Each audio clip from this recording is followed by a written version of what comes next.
Hey everybody, welcome back to Disco Elysium. Let's get started right away, shall we? We had a mantle to actually get to, and hopefully this time maybe we'll make it over the railing. And if that doesn't pan out, we can still talk to the people in the cafeteria, look around a little bit. Maybe we talk to Measurehead again. We'll see. I don't know if we talk to him again right away, but we'll have to see. Maybe he'll let us in if we're actually persuasive enough. Either way, before we get started, just a second. I wanted to say I decided to not do the same intro again, just because I feel like we're wasting time kind of when I'm like, oh, welcome back. What were we doing or whatever. Right? You've probably seen the video not too long ago and you know what we were doing and all of that stuff, so I decided to just take it easy on that, and also that way I might be able to split a couple of these episodes where I'm recording for a longer time in two, right? Do it seamlessly, kinda. So yeah, let's do it like that, but let's get started. I actually noticed that we can hover over the skates here, and a set of tire tracks in the brown slush that covers the plaza mosaic. Plaza mosaic. Wow. I didn't know we could do something here. Why am I looking at this? Cop habit. You look at everything. I mean, that makes sense. This isn't case related, you think? I think. What kind of vehicle drove through here? Hard to say. Let me visual calculus this, even if it isn't case related. The tire tracks were left here by an unknown event that took place some days ago. Ooh. It's a message. Written in the language of burnt rubber. Alright, so somebody started that car there, crashed into the fucking thing, reversed and turned. Some of that rubber stuck to the tiles right in front of the whirling in rags. This is point A. The driver started there and then accelerated straight into the fence, left a hole big enough for the Franco-Nigerian cavalry, according to the cafeteria manager. Okay, so we know that from guard. The driver proceeded to back out of the yard, barely stopping before hitting the adjacent building. Great f***ing job, holy f***. Before heading south. Must have been in a hurry. A car drove through the fence. You are correct. Very astute observation. This is a rather motor carriage friendly city. Somehow that makes you feel scared. You don't know why. They could run you over at any time, couldn't they? Is this connected to the case? I'm not sure. There are plenty of traffic accidents waiting to happen in Martinez. With the jam right here on the roundabout, I would keep them separate. Good call, Kim. You could follow the track south. There seems to be a canal there. See where they went, if you find the time. We'll keep that in mind, alright? Oh, wait, give me a sec. What is she doing up there? Can we get there? Is there like... No, is there a way to get up there? Like, maybe through the back doors or something? What? Girl's just smoking here.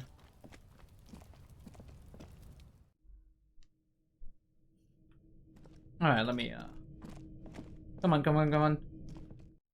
We want to get to the mantle. Should I save before this just to make sure? I mean, I don't know. I just want to... I do definitely want to stick with my choices and whatnot, even if we have, like, failures. But it's... I'm also trying to make it entertaining, of course. So, if we fail again on this, it's like... Alright, let me see. Talk to the mantle. A tarpaulin cloak with possible RCM markings is still caught on the railing. Let's f***ing go. Let's do it. No, f***ing hell, dude. No, we can't do it. For some reason, it never works. Okay. Bro, it is what it is. Nope. No. That's still too high. What were you thinking? You're not a gymnast. You're a boxer. And you've climbed way too high up here. Sure. Just be careful, okay? Looks like you almost strained a muscle there. I'm kind of the sorry cop right now. I hate this life. I hate this timeline. Can we just end it all? Please. I'm really getting immersed into our mindset here. It all starting to make sense. It's all starting to make sense. Alright, let me just... Come on. You can do it. I promise. You can do it.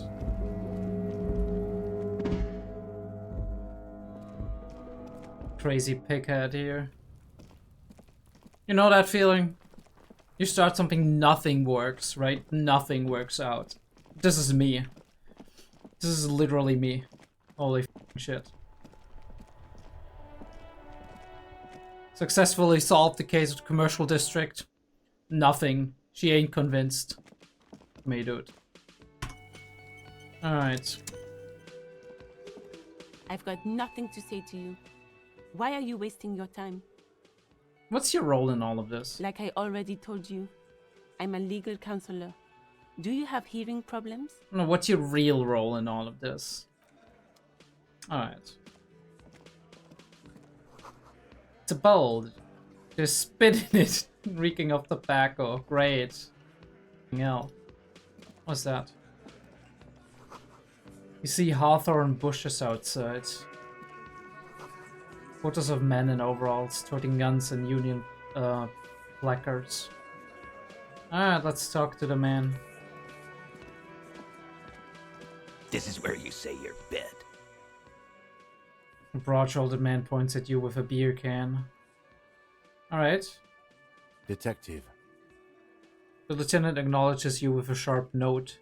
He's leaving it to you. First, we need to talk about your attitude. We need to talk about the man hanged out back. Don't say anything. We don't say anything yet. Hey, dipshit. You hard of hearing or something? The boss man's talking to you. Shut the fuck up, Glenn. Who are you? Do not let their squeals disturb your serenity. These are but simple peasants, sire. The chatter is too inane to reach your ears. Raise your chin and gaze into the distance like a prince. We need to talk about the man hanged out back. First, we need to talk about your attitude. Wow. The RCM sent us some big dick cops. You're damn fucking right. Real big dick cops. Look at them. Reckless. Swinging in the wind. Yeah, look at the big dick on that cop. Can't tell a dick that big what to do. Yeah, Dick fucking Mullen, my dude. Must be something in the water in Jamrock. Yeah, gave him real nice big dicks. Yeah.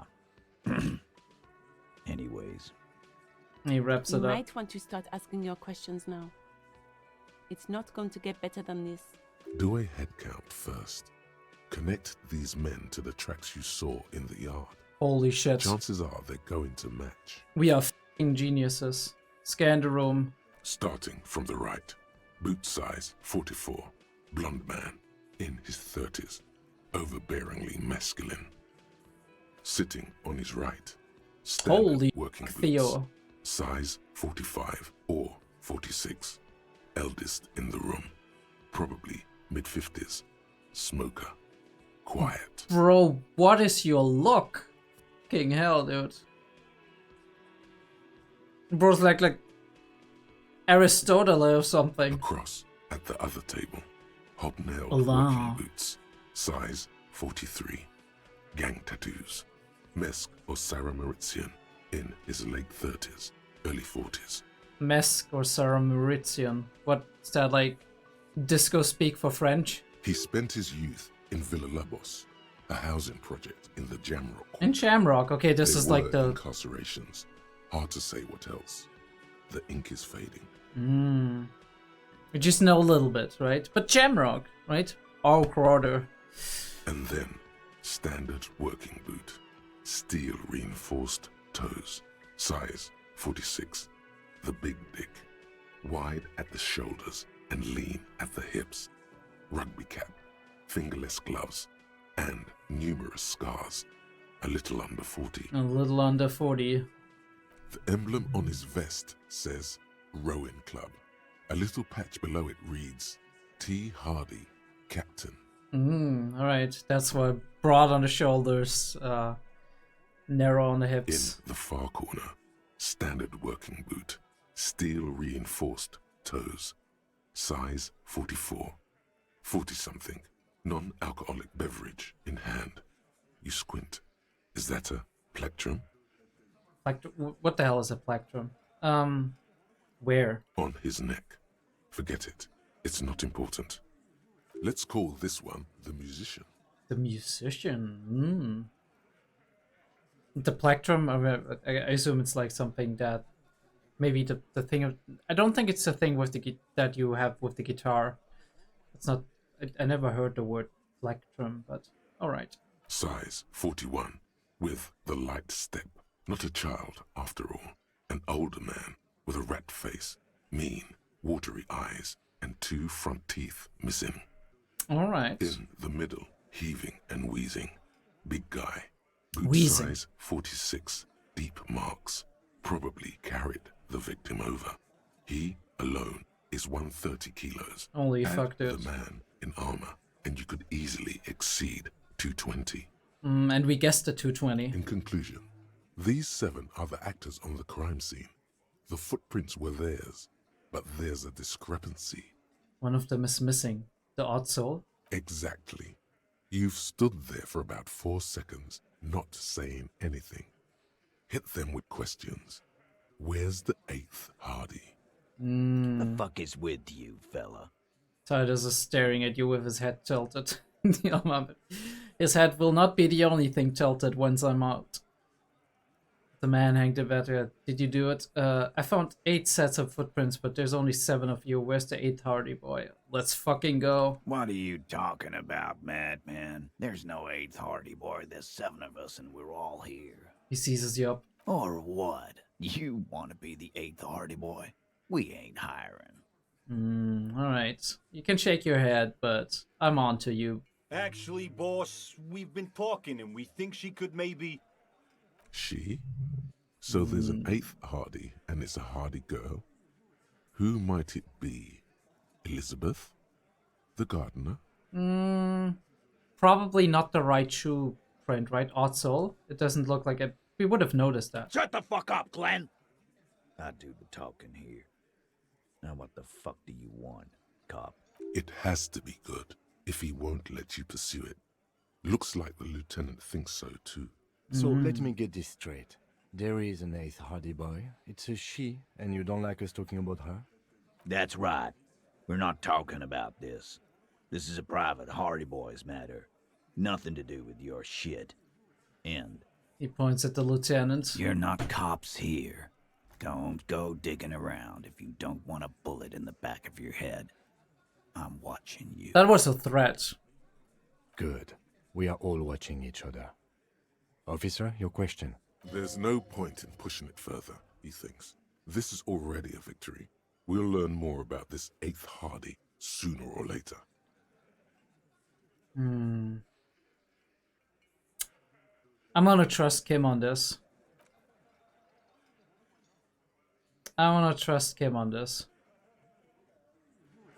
We don't need any reactions out of them. Asking them bluntly if they did it is probably not gonna give us anything. I mean, I might be wrong, but you know. Hey, Just a moment. the old woman turns back to the And cafeteria there's man. no public phones nearby? The closest phone booth is down the coast. Sorry for the inconvenience, ma'am. Cafeteria manager appears genuinely apologetic. Exactly what he's not to us, but for a good reason. I'd It's say. fine, I understand. Thank you anyway. I'm glad to see you again, dear. Good day, ma'am. Everything all right? Sorry, ma'am. I didn't mean to eavesdrop on your conversation. Tell me how I might make it up to you. Please don't trouble yourself about me, sweetie. I was just hoping to make a call, but the Whirling's phone line isn't working. Why is the Whirling's phone line not working? The union office probably has a phone, but I can't really get there. Hmm. Or to the phone booth down the coast. And Gary's phone is dead too. Wait, what's wrong with the phone line? The manager was vague about it. Why would he be vague about phone problems? This is something to look into later. Ask God, maybe. Where did you need to use the phone? To let the young woman who's house-sitting for us know that we may be delayed. Morel, my husband, and our friend Gary were supposed to get back by Monday night, but they're still missing, and I haven't heard from them. Ooh, okay. Morel, the husband, and Gary. Who's Gary? I was also hoping she'd heard from Morel. She looks down. A little missing persons puzzle might just be the thing to take your mind off the hangover. Okay, I'll buy it. Has your husband gone missing before? That's just it. This isn't like him at all. He always plans his expeditions so carefully. Maybe he might be in trouble. But you have more important things to worry about. She glances out the window towards the bay. More important than a missing expedition? I don't know. Expeditions often lead to something interesting. Discovery. Rich. Well, riches. What is this expedition your husband was on? Just some field work, sweetie. Morel is a highly trained scientist. He and his assistant Gary are studying an extremely rare species of insect. Insect, okay. But they should have returned by now. They were just going down the coast across the waterlock to set a few traps. He said they'd be back on Monday. What could be keeping them? But the waterlock is only gonna open on Wednesday. Does she know that? The waterlock. That was broken. Could this be it? The waterlock on the earth. Oh, right. Wait, who is the scary person? Do you trust him? Oh, sweetie. It's nothing like that. Gary's as loyal as they come. I trust him with my husband's life any day. Alright, the waterlock on the other side of the coast is broken. They've probably just stuck over there. Oh my. What happened to the waterlock? I really don't know. Well, whatever the cause, I'm thankful. To both of you. You've spared me another sleepless night. You're welcome, ma'am. Yeah, I mean, maybe once the waterlock is repaired, we can actually go there and see if they're doing alright. Or maybe we'll meet them. If your investigation takes you to the other side of the coast, please do keep an eye out for my husband. Oh, will do, ma'am. No problem. This will surely lead to a cryptozoological mystery with that extremely rare insect. We want in. Yes, some left-field scientific research is exactly what you need right now. Yeah, exactly. Funk up that vanilla murder investigation. The boring, drab murder investigation. Murders are boring. And if you see him, let him know Lena is waiting for him here at the Whirling. He gets so tangled up in his work that he may not know the waterlock's been repaired. That's an interesting point. It's cold out there. If I see him, I'll let him know. You hear when or if I get there. Oh, you're such a dear. Thank you, sweetie. No problem. So your husband is some kind of scientist, cryptozoologist. Oh, yes. A zoologist. A cryptozoologist, to be more precise. Cryptozoologist. Holy shit. It's so hard to pronounce stuff sometimes, despite technically it being very easy. What is cryptozoology? It's a pseudoscience that attempts to legitimize research into mythological beasts and urban legends. The lieutenant sounds unimpressed. That's one opinion, yes. And people are entitled to their opinions. Maybe you shouldn't have said it like that, Kim. My apologies, ma'am. I did not mean to undermine your hobby. It's not a hobby, dear. It's a subfield of zoology. One specializing in animal species that are so exceedingly rare that many assume them to be extinct or even fictitious. Okay, so it's all about finding them rare animals, which might or might not exist. Searching for such species called cryptids Bigfoot or is something. difficult and often thankless. And frankly, many scientists are too lazy to do it. Universities these days are rarely interested in supporting real research.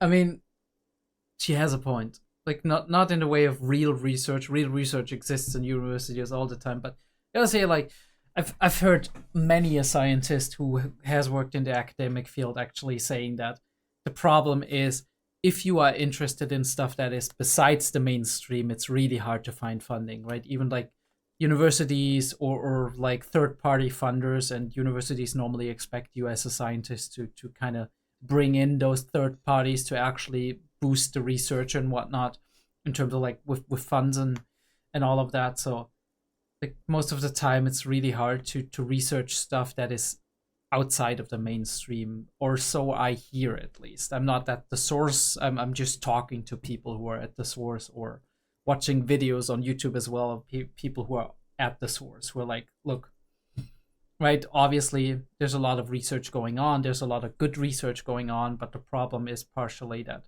sometimes people are just not interested in that specific thing you are very interested in and would like to research for practical reasons, because oftentimes they're like, well, but it doesn't make us money, or it's not like in the mainstream right now, or it's not the trend, and it's not what everybody keeps looking at, right?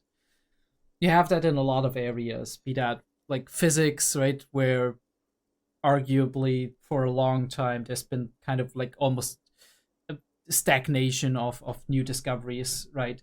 Or be that within even just technology, when it comes to just researching that one thing that's hip and trendy right now, because it is the one thing that people think could be the next big thing. But then there's a couple of other things around that where you're like, okay, this could be an alternative in case like the main thing doesn't work out, or we need something to complement it. But people don't pay attention to it because it's like, whatever, right? Like it's right. The big thing is the thing we want to focus on right now. So it's really hard to kind of just to move within that like academic field, because oftentimes you don't always get what you want. The quality of research at Revacholian universities has been on the decline, but you doubt there was ever a time when cryptozoology was embraced by the academic elite. True, right? There's fields where you're just like, not sure if that, even if it's actually a real thing, not sure if that really helps. She's completely internalized her husband's struggles. They are her own.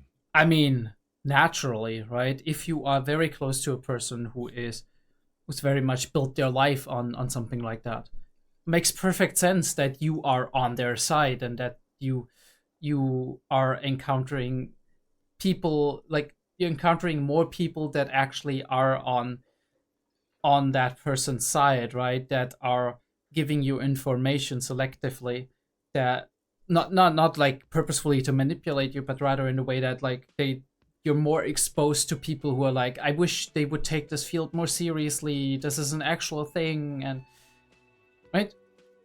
And you live with that person for a majority of your life, right? Especially if you're disabled, for example, and you do not work on something yourself, or you are like, you're not the main earner in the family, which I do assume in her case. Maybe I'm wrong, but like there's still like things she could probably make, and maybe she has been in an academic field or something. But yeah, I mean, you grow closer, you start understanding each other's struggles and share a worldview most of the time, right? Yeah, I mean, makes perfect sense to me. Tell me more about Morel, Luke's character, your relationship. I mean, we don't need to, but if you want to. Oh dear, I'm not sure where to begin. What does your husband look like? Well, his expression is slightly grumpy, but his eyes are always bright and curious, like a small boy's. And his palms are quite coarse from all the field work, but he's quite gentle. Right. You can't go around Revachol feeling grown men's hands. If you want to find her husband, you'll need more concrete information. True. What does he look like at the glance? It's always a challenge to describe the person you know best in the world. Yeah, you have so much information available to you, right? It's like try to choose the best job out of 2 jobs, right? Or out of 3 jobs. Now try to choose the best job out of 100 jobs, right? I feel like these days there's this like almost like this oversaturation of choice, even if it's not real choice, because obviously for most of the things that you want to do these days, job-wise or like hobby-wise or whatever, you need to get really deep into it to actually make something happen. But like, I feel like maybe 50 years ago, 60, 70 years ago, it was way easier to actually find a job, right? That you were okay, that we were content with. I don't know if it would have been or if it was the thing that you were like meant to do from like a talent level, and like that was perfect for you, but it was something that was that you didn't mind doing, that you maybe had fun doing occasionally, right? And that you were satisfied with, and that was better than anything else you knew. Right? And these days it's more like, okay, you still got a bigger chance to actually find something that is a really, really good match for your personal interests and talents, but at the same time it's way harder to actually find it at first glance, because there's like all of this stuff outside, right? There's like hundreds of things you could be doing, and that doesn't just go for jobs, it goes for all kinds of different things, right? Hobbies, interests, right? Whatever. Oversaturation of choice in that case. Now, try to transfer that concept onto something that you know a lot about, right? Try like meet somebody who's into Warhammer 40k and ask them, well, can you explain to me a little bit something what Warhammer is about? It's gonna be like a fountain, basically. They're gonna overwhelm you because they have so much information in there, like the thing they're paying attention to and how deep they are. And oftentimes they might be in so deep that they don't understand that they first need to break it down to the basics before they go really deep. You have the same thing with people studying a certain subject, and you ask them, well, tell me about psychology. And then it's like, where the fuck do I even start, right? Like, because these are years that you spend to collecting all of that information, getting it in, and like getting knee deep into it, reading studies, right? Like getting to know it from head to toe, from all the way from highly theoretical to highly practical. Like that is an amount, that is a richness of experience that you can't just transfer to someone within a couple of minutes, more even just an hour or a day, where you talk to them and explain to them what it's all about, right? And you don't know where to start, because as much as our fields of study are organized these days, there's still like so much that you could be like, where could I start beyond like the very basics, right? Do I start with the history of psychology, how it developed? Do I start with like different applications of psychology? Do I start with the fundamentals of learning, or how our neurons and our cognitive functions work, how hormones and neurotransmitters work? Do I talk about how people develop, right, from like childhood on, like developmental psychology and whatnot, or how it is important in work life? There's so much, right? And that goes for everything, and like even descriptions like that, where it's like, tell me who is this person, right? This person that you've known all your life, that you've known inside and out, right? This is something you need to learn how to communicate first before you even can start communicating it properly. And this is why it needs somebody like a detective who has these skills, who has learned from the ground up and through experience how to get information out of people in a streamlined way, right? How to get exactly what they want to know out of people, because it's not just about getting them to talk about things, it's about getting them to talk about the things that are relevant to what you want to know. Let's try again. Why don't you try describing as you would one of your cryptids? That's good enough. No, yeah, let's do that. Oh, well, he's a bit shorter than you, but with a larger frame, and he has longish white hair, usually a bit uncombed. You might say wild, even. All right. Oh, that's cool. The lieutenant pulls out his notebook and begins jotting down the woman's description. One other thing, he'll likely have all kinds of field gear on him. even if he's not out in the reeds, you know, just in case. Yeah, I mean, he'll look the cryptozoologist. Okay. How long have you been married? We'll be celebrating our 16th anniversary this autumn. Smiley Not the soft. most numerically satisfying anniversary, but I like the less obvious milestones even more somehow. Yeah, I mean, sometimes the big ones seem almost too big, don't they? How did the two of you meet? By a dating agency, I'm ashamed to say. Oh, okay. I was looking to get back into the scene after recovering from my accident. And he'd just divorced. We hit it off, and, well, here we are. Oh, nice. She's skipping over some important parts. Perhaps you'll find out more later. I mean, I'm sure when I talk to him, actually. I think I have all the information I need. Let's move on. I hope I've been useful. Tell me more about this rare insect your husband is looking for. Oh, sweetie, it's fascinating. But I shouldn't bore you with entomological minutiae. Please, bore me with entomological minutiae. The lieutenant gives you a sideways glance. No, I want to hear about the insect. Well, it's a phasmid, technically, but... Technically? Ah, yes. Phasmatodea. A diverse group of insects whose bodies resemble twigs, okay. leaves, that sort of thing. Ghost insects, colloquially. Like whatchamacall them, right? A mantis or whatever? Oh, yeah. Here comes the interesting. Oh, I knew Inland Empire was gonna be into this. Where other phasmids imitate sticks or leaves, this one's a living reed. It disguises itself among the reeds here on the Insulindian coast. I mean, that sounds plausible enough. Hence its name, the Insulindian phasmid. Perhaps you'll end up co-discovering the phasmid with us, officers. Looks you in the eye and nods thoughtfully. I knew it. We're gonna be chasing made-up insects with cryptozoologists. Hell yeah, we are gonna do that, Kim. It's not made up, officer. I can assure you. It's a theory. A gameplay. Thanks for watching. It's simply elusive, so much so that most establishment zoologists doubt it exists at all.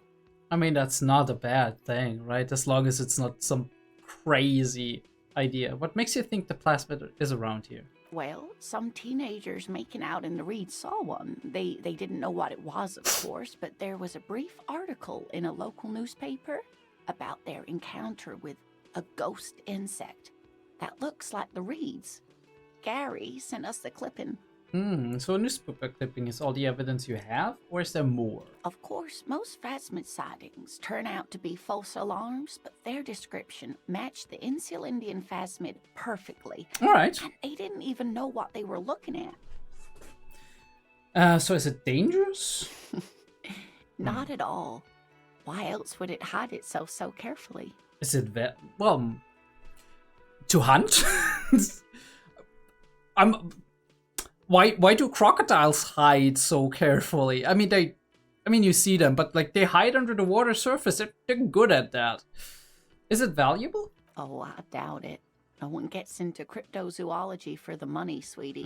It's pure passion. Okay. Does it have cool powers? Yes. It can blend in almost perfectly. Perfect among stealth. The reeds. It's how it stayed hidden all these years. Centuries even.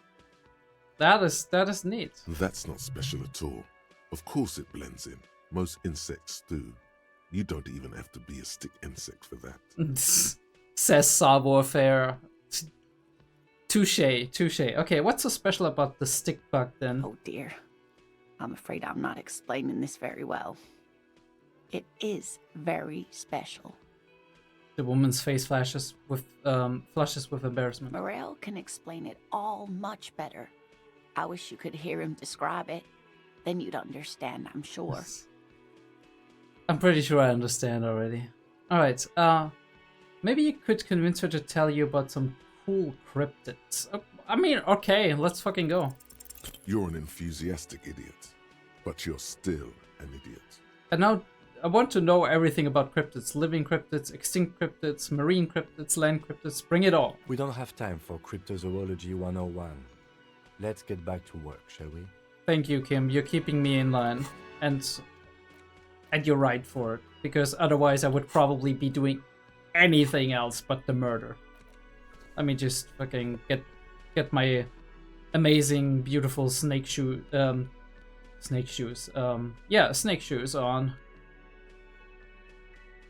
We have like a conceptualization one here, right? Oh no, don't like that. Just looks weird with the necktie. I don't know. I mean, maybe. What's that? Like, is that... Oh yeah, we have physical instrument. Okay. We have less suggestion through that though, right? Damn it. I don't want to have too many, like, minuses.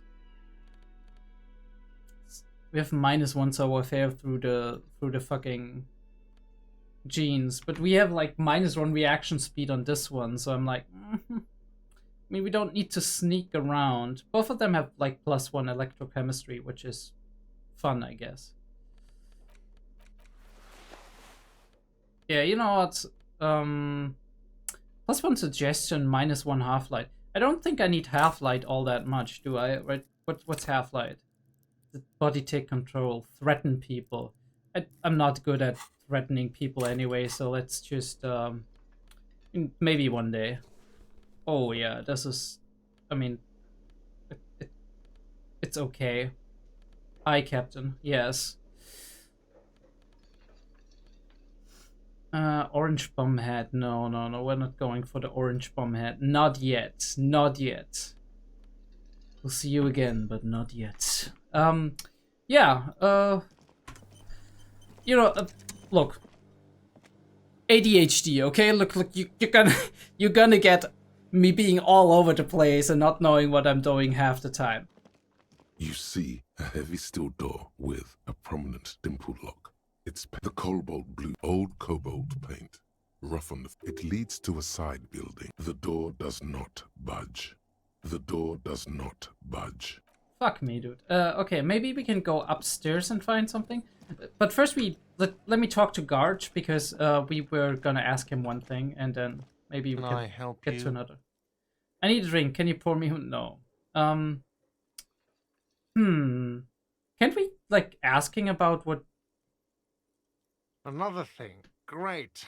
Oh. Yes, and the phone company is taking its sweet time sending someone to fix it. Losers. All right, Guard. You're as happy as ever, I see. Is it true that there was foul play? Who told you that? Never disclose my sources. That would be dishonorable. It doesn't matter. I just want to know who you suspect. Fine, yeah. It looked like someone had messed with the wiring. It was shortly after the hanging, but I don't know if it's at all related. Plenty of assholes around here who aren't murderers. So maybe they wanted nobody to actually call it in, and somebody calling it in was actually, like, just... right? Somebody called it in before that. If you do find out who cut the line, though, let me know, so I can forward them the repair bill.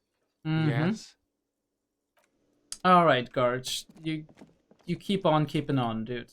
Let me just see if I can do something here. Maybe this is open now. No? No? Alright. But since we're here, let me just go look into the mirror for a second. Yeah, the rank smell. I don't want to. A mirror hangs on the bathroom wall. In it, your face. Wait, they're all locked. Why are they locked? Fuck me, dude. I need that key. Holy shit. Alright, let me close that. Don't want anybody to... Okay, I don't know how we get upstairs, to be honest. Can we go down there? Thank you. Can't go outside. Right. This dude doesn't have anything to say, right? It's all about money, you know. Yeah, I know. I know, dude. Tell me about it. Alright, so... just gonna check. Yeah, I mean, her husband is still missing. Who are you? Have you no shame? Whining about your back every time you bring out the measuring tape. René Arnaud. René, you're a man with a fork in a world of soup. Please, let's just try to enjoy the game, alright? The other man is eating a big sandwich. Gaston Martin. Okay. I'm trying to. but you keep breaking my concentration. You're old. I can see that. We're both old. Now stop grabbing your ass like it's a girl. Two old men just fucking bickering. Okay. These manly men are playing balls. This is a ball game. Grab a ball and play it. Don't ask questions. Shoot first. Ask questions never. Shouldn't I ask what the game is? What game it is first? No, you got this. There's the ball. You're the game. No. Better serve them first. See? Your munching and complaining have ruined my concentration. The man throws a metal ball towards a smaller wooden ball in the sand, missing it by a meter. Yeah, I know that, right? I don't know the name, but I know that game. Could the objective of the game be to throw the metal ball so it lands by the wooden ball? Ah, mon Dieu. The pain in my back is unbearable. I can't even say if it's in my back or hip anymore. Feels like it's in both. He tries to measure the throw. I hope you pass out from it. You goddamn fish. Men like you are the reason this nation is sinking. Alright, dude. Alright. Standing tall and proud, he looks at his partners with disgust. Trying to throw something as close to a predetermined point as possible. Measuring. This must be the age-old game of petanque. Petanque, okay. I would say, like, it feels more like it should be pronounced petange, but, you know. Shush. Ignore them. They don't know what they're doing. They're old. You are letting down yourself and the team. Get in the damn game already. I'm on it, coach. Eyes on the ball, Dinky Winky. Don't get involved. No. What the fuck is going on? We literally sabotaged ourselves by knowing it's petange. Okay, let's fucking do it. We're gonna fuck it with ball. We're gonna throw it anyway. Of course. We are failure cop. We are so much failure cop. Holy fuck.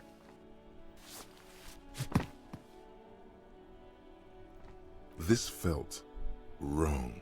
Wrong like touching your sister's breast. What the fuck is that example? Through your sister's breast.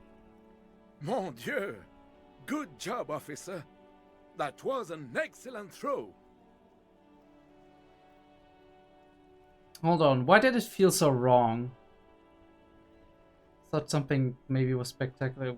Oh, you know what? The throw is terrible and you know it. No need to mock me. What are you talking about? You just executed a pretty much perfect petanque throw. Someone is full of admiration. How are you ever going to get the officer's shit off your nose, Gaston? Or even climb out of his ass? He shakes his head in extreme disdain. Perfect throw, but I'll still feel defeated. That's just how Johnny Ballgame is. Extraordinary. I was going to do something cool, but I screwed it up like always. No, this is just how Johnny Ballgame is. Extraordinary. Right. He also should say Was the slowly. demonstration it? Or do you still need something from us, officer? Yes, officer. What do we need from this gentleman? Do you know anything of the man hanged in the backyard of Whirling Rex? You seem to be playing in a crater. Yes. The terrain here provides an interesting variety to a familiar game. Okay. Was there an earthquake here? Does that have anything to do with all the bullets hole? No. Do you know what created it? I do. Fire from heavy artillery. Ooh, okay, it's from the revolution. Okay. Crater left by artillery fire, but why? Why what? Why was heavy artillery fire used? Because that's what happens when communists hijack your country, execute your supreme leadership, and turn your capital into a slaughterhouse. You use heavy ordnance to clean up your home. Oh, he's one of those. Fucking conservatives. Get the fuck out. No, I'm just kidding. Wait, who are the communards again? Did you use artillery fire again? Did you use artillery fire against them? Maybe we can do this history lesson later. No. Commies, communists, socialists, anarchists, call them what you like. The Red Scare. You just chose the name to feel special. Senseless sentimentality. Did you use artillery fire against them? Sadly, no. It was the foreigners who brought them to their knees. We fought valiantly. Too valiantly. So valiantly we got licked. He adds squeezing a bowl in his fist. Should have fought dirty, like they did with their suicide sex cult propaganda and mad anarchist women strapped to shrapnel bombs. We didn't though, and we lacked caliber. God bless him, but the suzerain's cannons simply weren't big enough. Fucking hell, dude. I can't even unwrap all of that crazy stuff he just said there. It was probably a bit more complicated than It that. probably was. Why Sheldon here in Martinez? Because this place is a damn beachhead. Had to soften the commies up first. The beachhead? Yes. The military coordinated amphibious landing to take back Revachol. D-Day, basically. He finds your lack of historic knowledge troubling, a sign of mental deterioration in the preceding generations. No doubt. Martinez was used as one of the 3 footholds in Revachol during Operation Deathblow in 08. The other 2 are off in Stella Maris and the Delta. Points to the northeast. Deathblow, signs grim, not thoughtfully in turn to look northeast. This here is Blood Ground, where coalition boots first made landfall and cleaned those rabid dogs out. Most likely, we're playing pétanque on their mangled corpses. Blood ground. You got old René going there. Like he isn't hungry enough already. Fucking true. Hold on, the coalition? Don't get me wrong, officer. I hate those foreign dogs, but the enemy of my enemy and all that. They're the lesser evil. Is that why everything is so bombed out? Damn right, son. They laid the fire of hell on the city before they stormed it. And it worked, too. There's a strange gleam in his eyes. The rest of the city got cleaned up, but Martinez they keep as a monument. And now the Union Socialists are practically running the place. Socialist unions, of course. Right? Well, it's your own damn fault. You, we, the coalition, Revachol, whoever you want to blame, never finished the job. Officially, the party never surrendered. Of course they still hold influence. You don't even begin to truly understand the players at the table, let alone the specific circumstances surrounding the... What do you think? Thinking men have opinions on these things. Present one. Oh god, okay. That's how it should be. Soft socialists paving the way for the hard working class to take over. Foreign powers cleaned up our mess and now they rule us. Shake your head in shame. This coalition seems quite capable, actually. Commies just don't understand how money works. Oh, I love this. I fucking love this. Nothing, I don't think, I just do. I mean,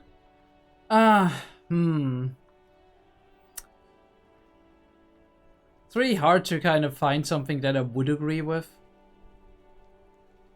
I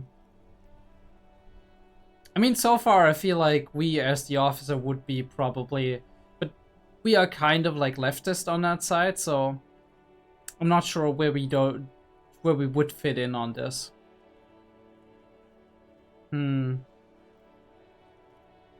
Maybe we need to present like, you know what? No, we're gonna say our opinion. They're not, and I'm sorry it had to be them. After 8 years of fighting those hyenas, boiling cats for food and drinking piss in the mountains, He takes a deep breath. I would have preferred if the Right Honorable King Guillaume returned through Revachol, or even if that damn clan Frisel had risen from the grave and led us. Sadly, that was not the case. Yeah, because people don't rise from their graves, my dude. Old times don't just come back because you want them to come back. This royal failure weighs heavily on him. I mean, I understand you, okay? Right? You grew up in that time, and you seemed satisfied with it, but yeah. Instead, all that is just, holy, and beautiful in the world was wiped away, and now it's neon signs with toothpaste ads everywhere. Foreign influence peddling garbage and stupid music on the radio. This is just what the commies wanted. This was their plan all along. This is what they wanted to replace the role of the suzerain with. Oh, does Philip III factor into this? Point towards the monument. Hmm. He doesn't. That was 100 years ago. Ain't got nothing to do with anything. Does it? I mean, he was a king here too, right? He wasted a lot of fucking money. Wasn't he one of the reasons that they started in the first place with all of that revolution stuff? Maybe I'm wrong. Who was this Frizzle? Damn Frizzell. He was the king we couldn't protect. The Carabineers failed him, and the crown. He died in the hands of the Hyperlay, in a very public execution. French Revolution style. He slouches as he says that.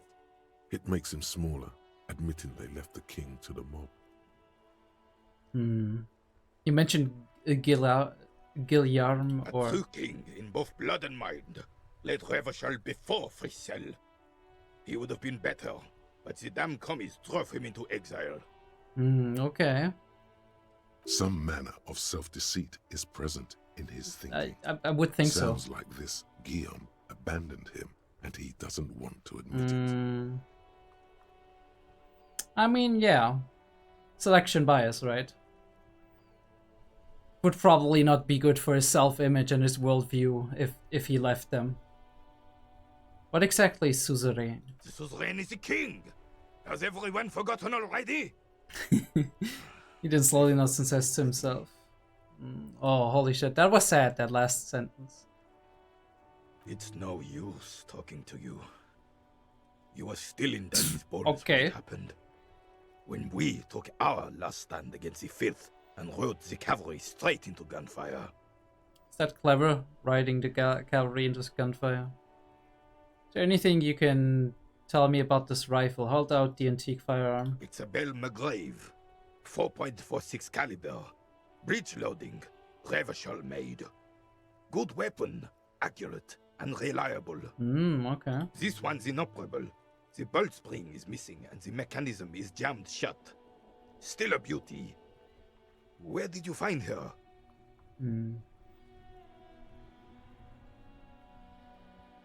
What do you mean find? Just my rifle, I always have it with me. In the basement there. I'm not surprised. There are probably lots of forgotten wartime weapons lying around here. Back in the day, everyone had something stashed away. As for the rifle, I don't know what else to tell you. These BM-446s are an antique. No one uses them anymore. The ammunition is impossible to find. Okay. I saw the statue of Philip III near the roundabout. Ah, yes! King Philip III, on his steed. A reminder of what Revachol once was. Oh, absolutely. At the mercy of a cocaine-snorting tyrant who emptied the treasury so he could sleep on a bed of gold. A superpower, feared and respected. A testament to what this country can be. Reframing. The leadership of a true king. Someone who knows how to rule. Knows how to rule by emptying the treasuries in order to live in extravagant rooms and just boost his own ego. How should a true king rule? Decisively, without fear of offending the sensibilities of the frail and weak-minded among his subjects. This is something the insurgents never understood. Seems to be a leader should take care of the people before himself.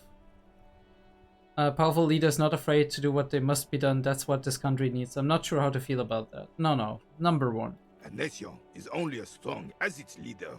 That's why it was such madness to try to... Don't get started on that again. What happened, happened. There's some wariness in his voice. He's heard this rant many times before. The Carabineer doesn't reply, but his entire being communicates unbreakable resolve. Yeah, I don't agree with that, right? A nation is only as strong as its weakest link, I would say. What about what was that about cocaine?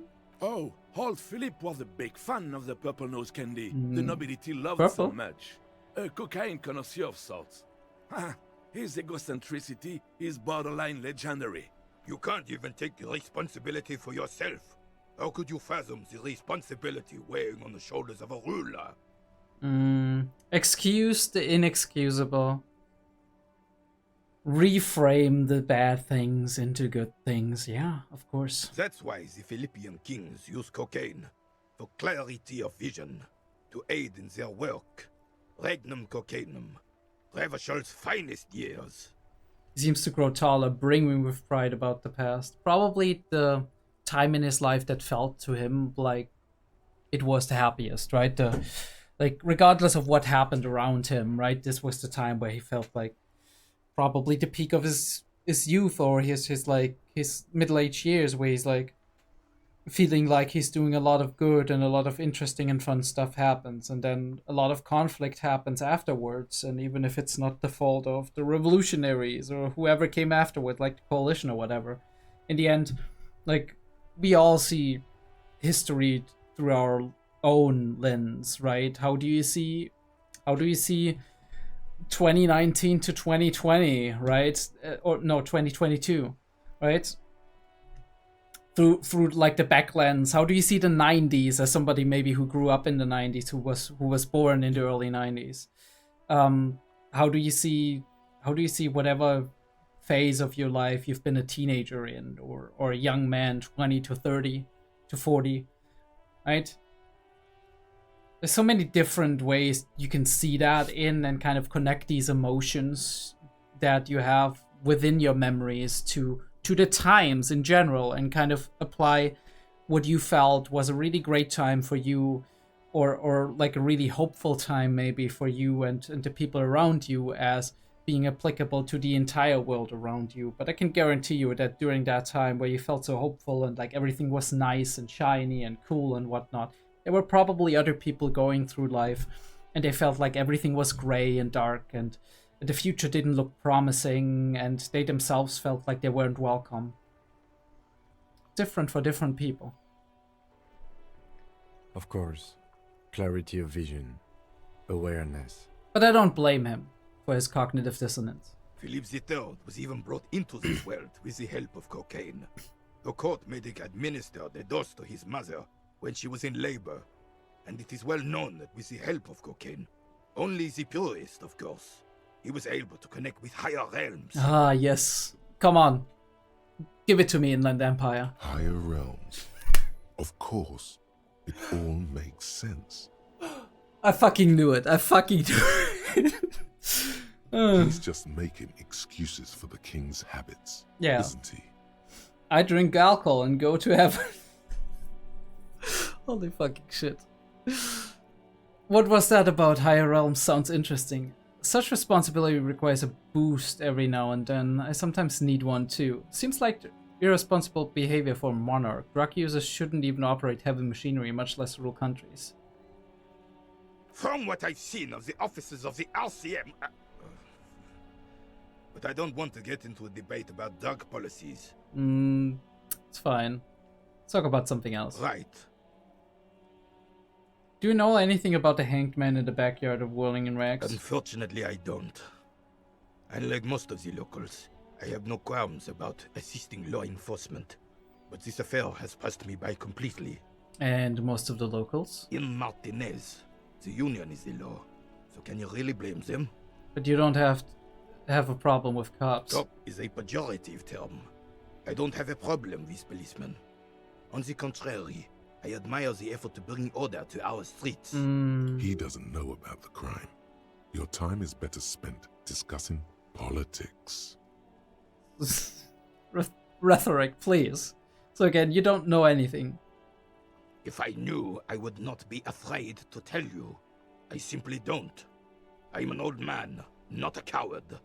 The daily business of the riffraff no longer concerns me. 'Tis true, sire. He knows nothing. Alright, drama. What is it about this altar that makes him stand so proud? 17%, we're gonna try it anyway, it's a white check. As Rene turns from you to his partner and back, the medals on his chest rattle and glare. He keeps his spine straight and his ribcage lifted, displaying them proudly. Bro, where are these fucking legendary success checks when I need them? How many medals are there? 2.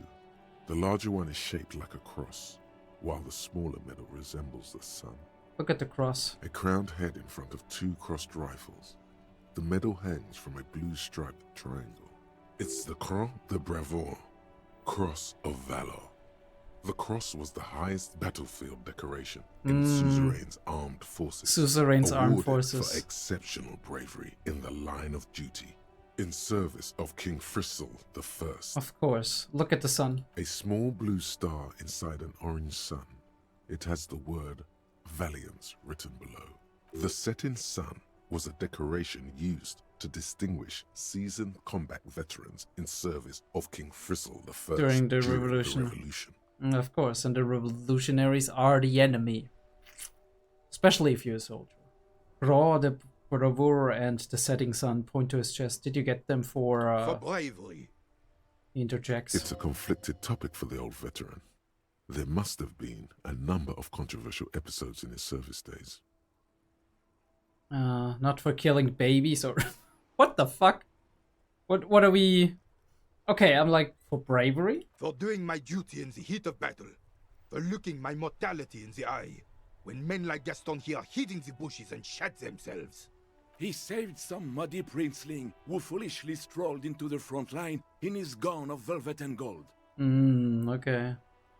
I might want to hear that story later, but right now I have a more important thing. No, save the princeling. It was on the first months of the revolution here in Revachol.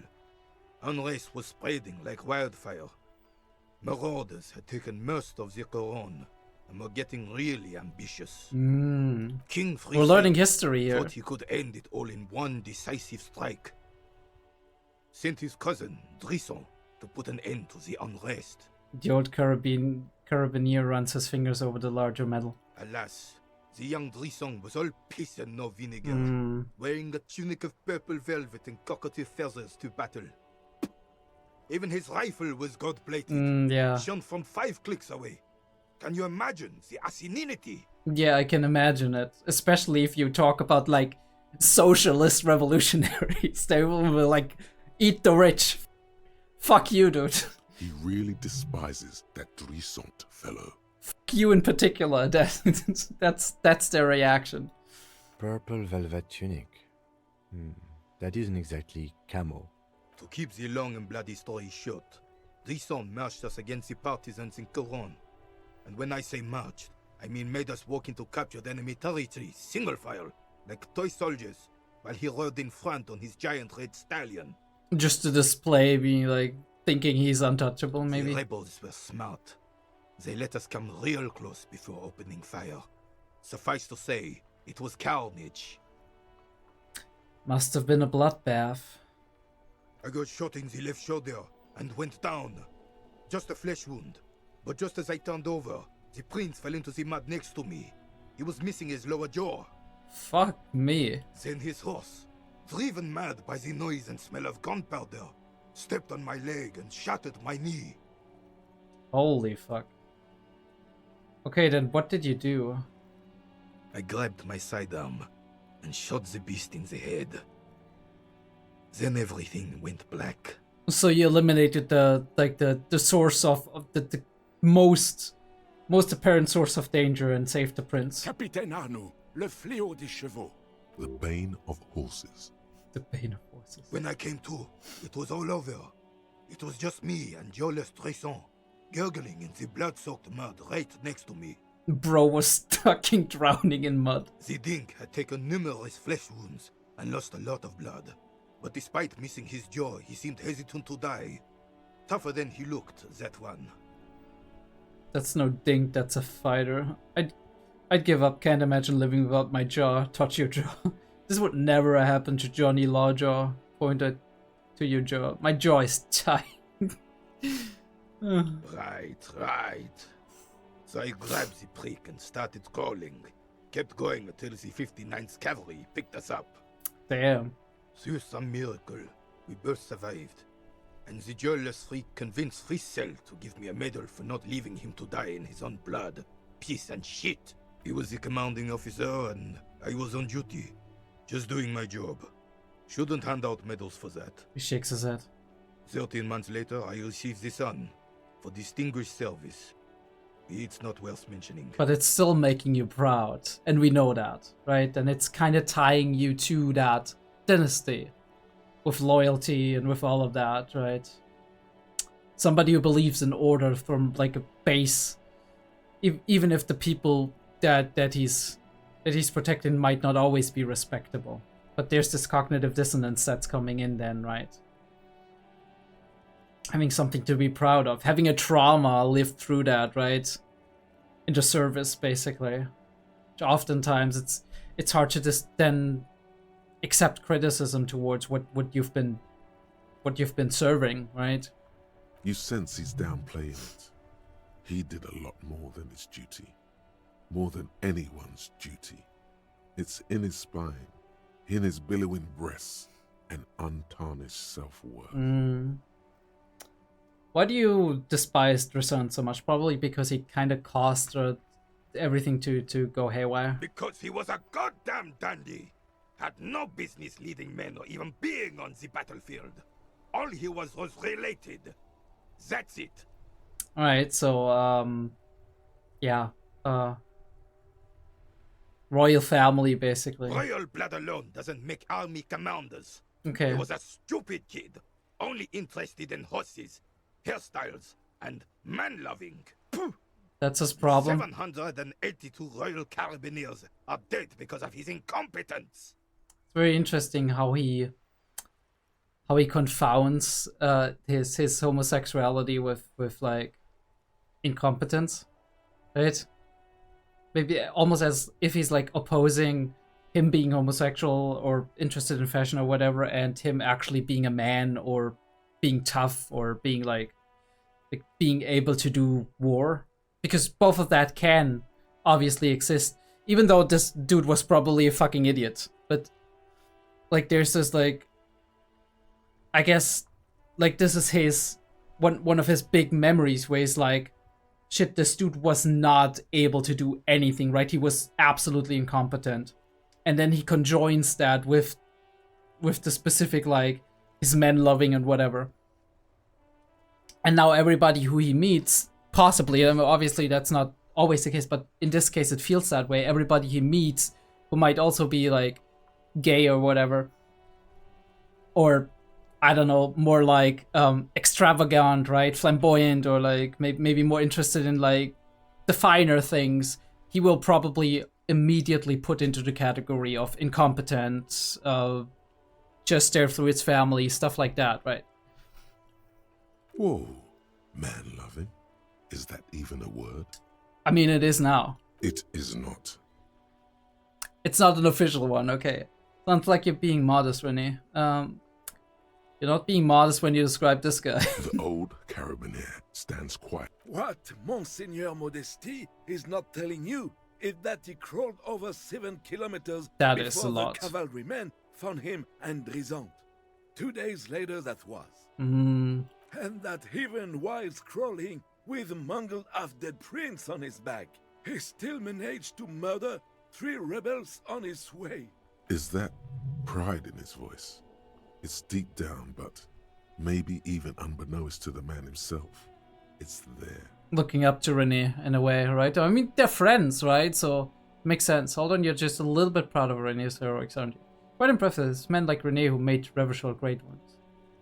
Not impressed. All those heroics, and where is he now? Now you gotta play to win. Look after you first. This doesn't seem like a good moment to express an opinion. Lean closer. I don't want to risk it. Hold on. You're just a little bit proud of Renee's heroics, aren't you? Sorry, officer, but you're reading me all wrong. He chuckles. I'm a man of peace, and these kinds of bloody heroics are only impressive to men like René himself. Certainly not to me. How did you find the story to be, officer? Doesn't seem like a good moment. All those heroics. Bon Dieu. You and Gaston must be related. His blood runs yellow too. A coward? Is that it? Maybe, but also bear in mind, officer. He points to the sun-shaped medal. They don't hand this out for anyone with a service record. They don't hand these out for anyone with a... Yeah. Oh no! You have to get shot. Repeatedly. and you need to get your hands bloody too. Really, really bloody. Do not speak of what you know nothing about, Poltroon. Duty is something you will never understand. Thanks for the story, Renee. Bah! There were many such stories in those days. Many such men, too. True Eversholians. Men with backbone. True men. Oh, yes, René, yes. Men were bigger, girls were prettier, and everyone wore the fascia. Lord, please bring those days back, if you can. I'm not getting into this with you again. Officer, was there anything else? You should try to come up with a heroic story of your own. Impress this old soldier. Please no. Are we gonna impress him? Are we gonna impress? This is a red check. We're not gonna impress him. Alright, you know what? We're gonna come back later and we're gonna impress him. What's this? We're getting reports of normal, reasonable, temperate, political opinions somewhere in Martinez. That can't be a good thing. You must be mistaken. I'm a real radical. That's me, Mr. Reasonable. Someone got to keep it sane around here. This is how I feel sometimes. This is because I keep saying none of the above to political stuff, isn't it? The air suddenly feels calmer, more transparent in a strangely tender way. Perhaps it's the hangover. Perhaps it's a temporary surge of serotonin. But something tells you it's time to become a citizen of the Kingdom of Conscience. The Kingdom of Conscience, huh? First, where is this Kingdom of Conscience? It is not a place. It is a moment in time that can only arise in the right circumstances. In all of human history, it's only been achieved a handful of times. Okay. How do you bring about those circumstances? Incrementally. Ooh, piece by piece, step by step. History's greatest catastrophes have been brought about by people trying to make the world a better place. Too quickly. But isn't like rapid, explosive energy needed for change, isn't it? That's the genius of Dolores Day.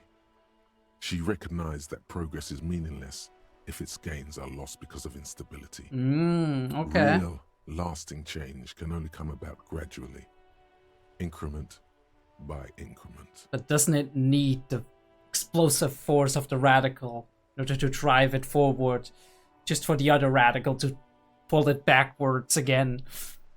I don't think it is, but this is how history often works, unfortunately. At least that's how I feel. It's like, we could be making small changes towards the right, like in the right direction, if we started now, but instead we are just like gonna twiddle our thumbs for 20 or 30 years, and then we're like, oh shit, we only have like this much time to actually make changes.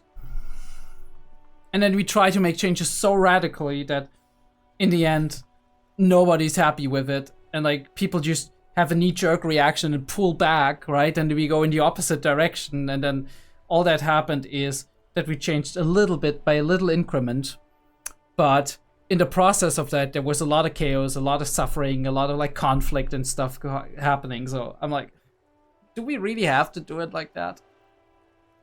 And I guess that's just human, isn't it? There are all the things that are wrong now. Okay, but what's the Kingdom of Conscience actually like? Okay. Tisk tisk. Just because you live in the present doesn't mean you have the right to place your needs above the needs of the future. Not wrong.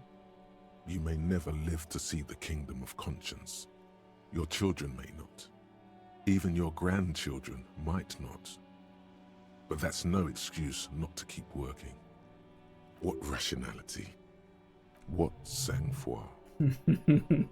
Alright. Wait, is the Kingdom of Conscience really about doing things or just preserving the status quo? Do you believe the status quo is preferable to chaos and bloodshed?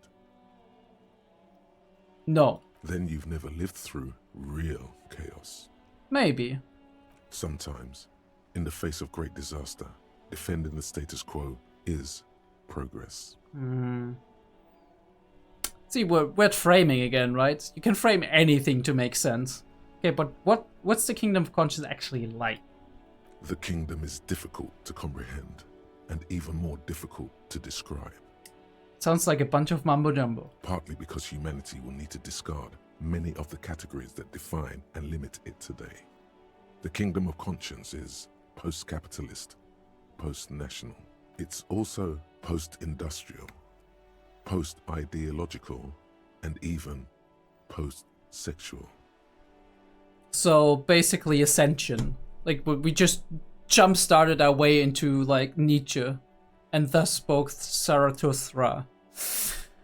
Sounds incredible. Alonsi, let's go there right now. Opt in. That seems fine. I still want to live for the present though. Opt out. Man, that sounds kind of terrible. I don't think I want to be a moralist anymore. Right, I'm opting into anything. Slow down, Mr. Reasonable. Did you miss the part about compromising and taking things slow? Right, then let's get there eventually. That's right. Remember, real democracy is just around the corner for Revachol. When that real democracy kicks in, a long time from now, we are all going to be so much happier. Or at least the people who live at that point in time. As you turn, a bright light catches your eye, making you squint. Where's it coming from? From a distant sunset, a stage light, flash photography, nowhere in particular. It's just what superstar law officers do. They squint at lights, and they solve shit. Alright, actually now that I hear superstar and law official in a sentence, they sound weird together. Yeah, that's me. I've been establishing my superstardom hard lately. Yeah. You have. I mean, haven't you seen You're all a the big successful chats? Dick Mullen. Salam Rocky Dick Biden, Mullen, heck yeah. Badass on the edge disco cop. Time to recede into a ludicrous fantasy world. Here we go. Camera. Lights.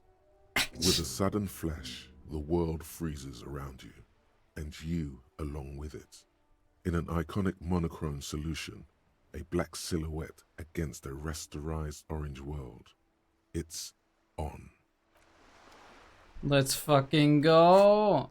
Alright. Some kind of superstar. We could be researching this if we have the... Ooh, we can actually unlock. You know what? Yes, let's fucking do it. I don't care. One of the two. Kingdom of Conscience.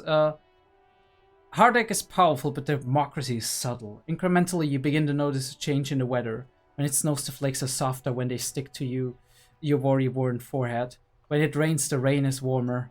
Democracy is coming to the administrative region. The ideals of DeLorean humanism are reinstating themselves. How can they not? They're the ideals of the Coalition and the Moralist International. Those guys are signal blue.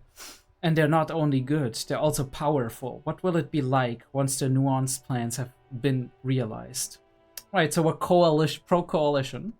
We have the suicide of Krasmazov that we still did.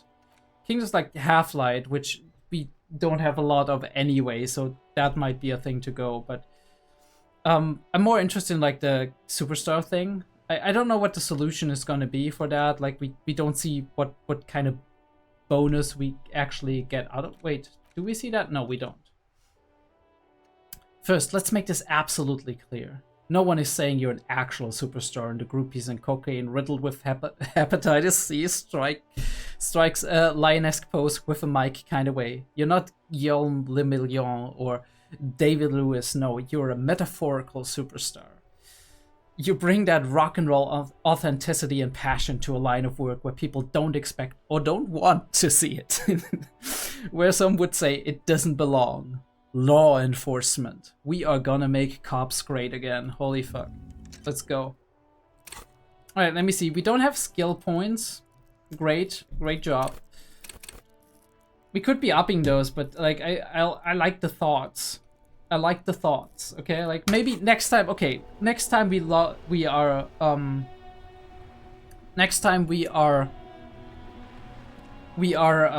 a new skill point, we're actually going for another like skill. What the fuck was that? The fuck? The sight of bullet holes stirs something in you, making you forget the lieutenant's surname. The faded marks are too degraded to draw any forensic conclusions. Just chips in the sandstone. They History. look pretty ancient. Kim, look, bullet holes. Where? Point at the chips in the wall. Someone has been shot. We're cops. We should solve this. There? Looks Those at the are wall. old. Oh, you mean like from the revolution? Yes, the one that happened half a century ago. Those bullets were fired during the revolution and do not warrant an investigation by officers of civil law. Okay, what can you tell me about this revolution? Not much. I don't have a fresh perspective on it. Shall we go? Boo. Boo, Kim. I was expecting a fresh perspective. Alright, I think we were around... No, we weren't here, right? We can't go over there, right? Alright, fair enough. Because I thought there was like a water lock or something. Ooh. Money. And there's something else too. Like, is that a shirt or something? Ooh, no, it's one of the plastic bags. We can collect bottles. We can be like the the homeless bottle collector dude. We're already halfway hobo cop anyway. All we need is like the bum head. The fuck is that? A bird? Lonely Coromat, service to sea, indifferent to your approach. Bird. Fucking bird. Alright, let me see. I mean, we had the wall earlier. Just like the building that we went into. It's cool. What's that? Looks like there was some construction there once, decades ago. What's that? I'm just gonna ask what is that to everything. Ooh, what's that? Magnesium. Nice. We do have like a boat. Belly of boat shines like it was recently painted. Ooh. Docking reserved for residents of Rue de Saint-Guillain 33A. Your room in the whirling isn't much bigger than this sloop. It's worth more than you'll ever earn in your life. Holy fuck, that is a perspective. And it's true. Alright, let me talk to this chick. Girl. Whatever. Lady. A striking woman leans against the cabin top of her sailing boat, smiling as you approach. Her green raincoat glistens with droplets. A silk scarf is tied around her throat. Not poor, Good are we? afternoon, officers. I'm Joyce. She extends her hand in greeting. Joyce L. Messier. I represent the board of Wild Pines, the Ooh. owners of the harbour. You Holy gentlemen must shit. be from the RCM. She steps close and holds out her hand over the railing. Choice L, what does the L stand for? Peyton, my maiden name. Her bony hand dangles from the sleeve of her oversized raincoat. What gave us away? Nothing, honestly. I've said it to every drunk in town, and you're the first one who's responded. Sarcasm. Relax. She meant it in jest. Shake her hand, I guess. I'm glad to see you here. Her grip is tight and cold. Like steel. There is strength there. If she wanted, she could sink her nails deep into your skin. But she doesn't, right? She doesn't, right? I was dispatched to handle a strike, not a lynching. Anything I can do to assist the RCM in this matter, I will. Gladly. Okay. That is good to hear, madame. My colleague will take the lead on this interview. I should let you know that he is recovering from an unusual medical episode. Why do we... Very unusual. But I can assure you of his ultimate competency. He's just preparing. There's a trace of irony in his voice. Mischief, even. Ooh. This is a tactic. Oh, maybe we can get more out of her. It happens quicker than a shooting star. But did the lieutenant just wink at you? Did she see it? That's the question. How interesting. I wish you a swift recovery. In the meanwhile, you have my full cooperation, and the full cooperation of the Wild Pines group. Right, Wild Pines. It's hard to get a read on her precise disposition, but she appears helpful. Appears. Tell me about Wild Pines. What do you do? What can you tell me about the strike? What can you tell me about the lynching? Show a photo. Okay, you know what? We're gonna start at the top. You're on a boat. Why, yes I am. She looks at the deck under her feet. Green and white sails flutter overhead. Not a lot of people on boats, are there? Does she have a name? The boat? No. It is called Cordelati 19, because that's the type of sloop it is. But what kind of boat is it? It's a pleasure craft. A 19 pacer. It also happens to be rated for Category 1 racing. Racing boat. Though these days I mainly use it for business. Oh, so it belongs to you. Okay. Do you like it? My sloop? I like it a lot. It's the eel's hips, baby. Alright, baby. I'm enjoying this part of the interview. It has so little to do with the murder we're investigating. Shut up, Kim. Shut up. Let me cook. Let me fucking cook, dude. Not a lot of people on boats, are they? Of course there are. We're on an archipelago. How else are you supposed to get around? This is a diversion tactic. Wait, we're on an archipelago? Look around. Yes, we are. We are on Le Caillou. Technically, the neighboring Ozone and Fas Alamer island groups are archipelagos, while La Caillou, by contrast, is a single fertile landmass, the fourth largest island in the world.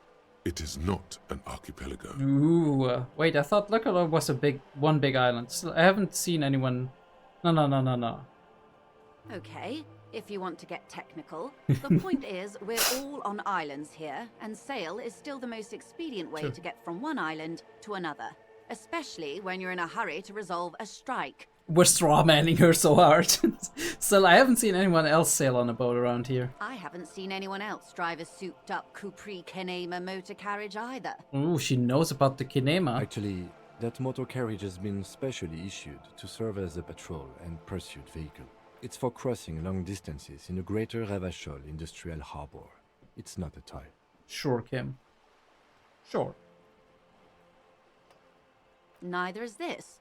A toy, I mean. It's a machine for crossing long distances in the Bay of Revachol, between the city and the islands. You need to make this lady admit she's only riding around on this boat because she's rich. Yes, I do. You have the guns and the ammo. Take this Clausen fiend down. Holy fucking shit. And we're all the way back to Communard, aren't we? Let's talk about the economics of this boat you're on. Going for the kill. Oh god. Oh my. The E word. You mean to say that it's a symbol of conspicuous consumption? That I'm a member of the ruling class? Mundo, class one time, baby. No, it's a symbol of our subjugation to foreign capital, the bad kind of capital.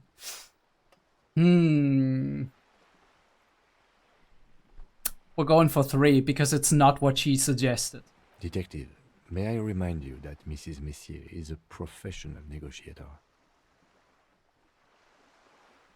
He doesn't look like he thinks you'll best her in single combat. God fucking damn it. Then what does that say? Points to the plaque on the side of the... docking reserved for residents of Rue de Saint-Ghislain, 33A. 33A? This old proletarian haunt here. As I said, plenty of people drive boats, of all social strata. Reaction speed. Challenging, fire back, quick. Okay, you know what? We're all in on this. Your synapses flesh. This house was built before the revolution. Funny, I don't see any other eel's heels around. There doesn't seem to be much space left with this 19-place sloop docked here. Number 1. Okay, it is anti-centennial. She looks the building looming overhead. The people who live there now lead a different lifestyle, if you know what I mean. I assure you, they drove quite a hard bargain for this space. But you're right. I am a bourgeois woman, and this is my fast, lightweight, interminably bourgeois boat. There is no shame in her voice. A touch of sadness, yes, but no shame. Nice, we've established that. Now we can talk. Do you have a license for the boat? Officer, I assure you I'm a highly qualified pleasure craft operator. The crowns of her teeth are porcelain, white as the boat's hull as she smiles.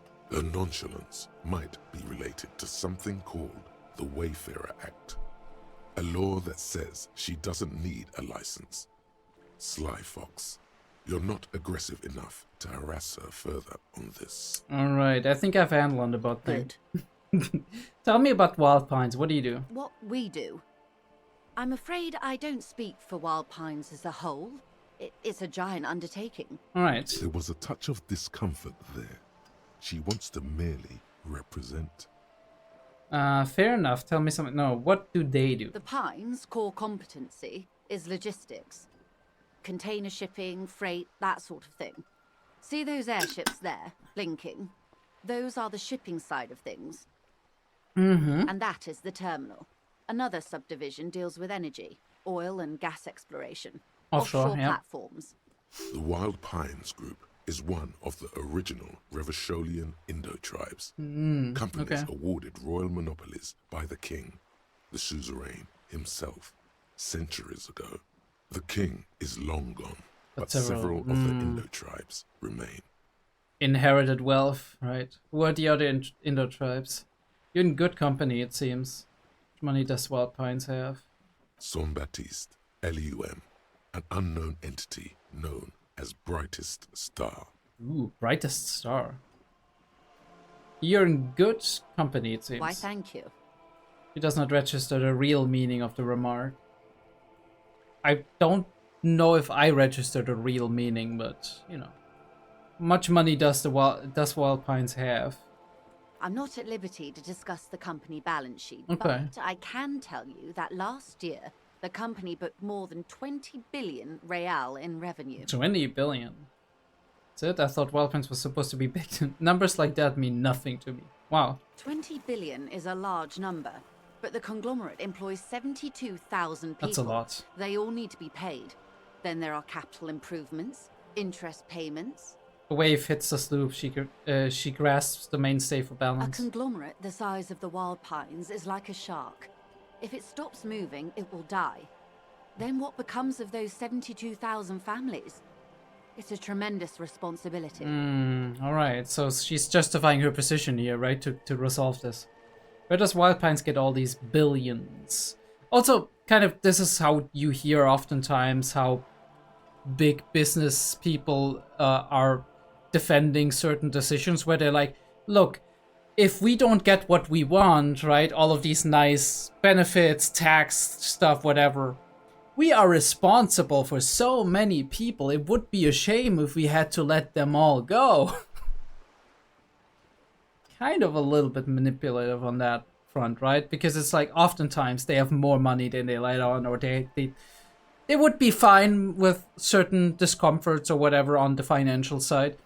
But they're like, look, I can't guarantee anything if you don't give me what I need. Where does Wild Pines get all those billions? We just keep asking questions. That's our MO. They started as an exploration and cargo fleet conducting trade between the Samaran and Insulindian Isolas Exploration and cargo 250 years fleet. ago, when pine ships explored the South Seminese and charted Lomantang on behalf of the suzerain. So you know your history. Nice. Centuries of care, deliberation, and madness have gone into this endeavor. Vessels pass through the great unrest to re-emerge with apricots in tow. The logic of the system is totalizing. It's taken everything from its employees to build it. It's taken everything from its employees. Full stop. It probably helps to start out with a royal monopoly. Not wrong. What does a huge system want with a place like this? Look around. You mean aside from being the terminal's legal owners, who are responsible for moving 8% of the world's cargo? 8% of all the cargo in the world. That's quite the endeavor indeed. You don't keep it moving. The workers do. The company is nothing without them. We built this district. She says calmly. We. There it is. She owns up to it. We've come full circle. All the best parts of it. Rue de Saint-Ghislain, with its bastions, the plazas Meteor and Mosaic, even some of the old street lamps have been put back thanks to the investments from the WP. She points behind you where the seawall rises. It's funny how you claim the spoils, but whenever there's something wrong, you just push it away from you, right? Before Martinez was swallowed by the industrial harbour, even before it was part of Revachol, long before Terminal B was erected here, the Pines built it as a resort for its Revacholian employees. A company getaway, for a weekend or a summer holiday. Then came the revolution. But that's another matter. I'm here to make sure the Pines can fulfill their responsibilities to the place they built. With your help, hopefully, says her warm tone. Alright. can you tell me about the strike? Everything. Right up to, but not including, trade secrets. Alright, do tell. Wait, what if I want to hear about trade secrets, though? First, you'd have to repeal the Emergencies Act of Trade in Elements. That gives me the right to silence. It's quite the octopus. How do I repeal it, then? Why? By throwing off half a century of foreign domination under the Coalition. Unfortunately for you, the Coalition also leases you the right to police West Revachol. You'd be shooting yourself in the foot, in other words. Right, so if I resolve that, then I wouldn't have any authority. But Leave it I alone. am derailing us. You wanted to know about the strike. What is your role in this precisely? I believe the official title is Senior Labor Negotiator. In practice, I'm a grocery clerk. I relay the union's demands to Wild Pines and return with Wild Pines' counteroffer. So you're a mouthpiece, basically. And how are the talks going? They're not. That's the problem. The union stopped all negotiations a week ago, after that awful lynching took place. Okay. Wait, she just admitted that the lynching and the strike are connected. I mean, she did, but didn't we know that kind of? Maybe we just suspected that. Now they won't even let me into the harbour. There's a 2-meter 20 racist behemoth blocking the gates. Fucking measurehead, holy fuck. You mean Jean-Luc, my race mentor? He's a great teacher, a man of virtue. So the strike is connected to the lynching. Yes, I believe there is a connection. But that's a subject for later. Her eyes narrow. She's resolute in this, yet you sense that she wants to tell you. You'll have to earn her trust first. I don't know if we've spoiled the trust when we say this, but we're gonna try it. Oh, so you've met him. He takes Has a sip he of tea. beguiled you with his inane theories? My colleague has his peculiarities. Let's not go into this particular one just yet. Of course. To each their own. How were the talks going before the lynching? Let's say I was not making the kind of progress I'd hoped for when I first arrived. And when did you first arrive? I arrived 3 weeks ago. Yes, in the middle of February. The bay was still partially frozen then. I prefer to do these things on site, like the RCM. Yeah, okay. Hands-on kind of person. But the strike I do began like that. in December. He looks at his notes. Okay, wait. You only come here just now? Were you just all the way far away and did have to travel here? I wasn't the original negotiator here. Ooh, okay. I took over after Mr. Gaumont hit a wall with Mr. Clare, the union boss. Mr. Clare We had refused to to meet speak Mr. Clare. with Gaumont, despite concessions he'd granted the union in prior negotiations. This isn't the first time the union has gone on strike. Heavens no. There have been 2 prior strikes. Yeah. Both times the union won significant concessions, including overtime pay and a medical plan. This time their demands are more, I guess you could say, aggressive. Okay. Ludicrous even. It's meant. What happened to Gaumont? Mr. Clare told him to, how did he put it? Force us to compose herself. Fuck off, midget. Gaumont is short of stature, you see. Okay, then. Yes. Keep in mind, this is a negotiator Mr. Clare has worked with before, and who was more than fair with him and the union. So what caused that falling out, right? This is the question I would ask. Like, there is something, either a change of interest on Claire's side, or an action, an event that happened between Claire and Gaumont that meant that either Gaumont and Claire were opposed to one another in what their goals were, or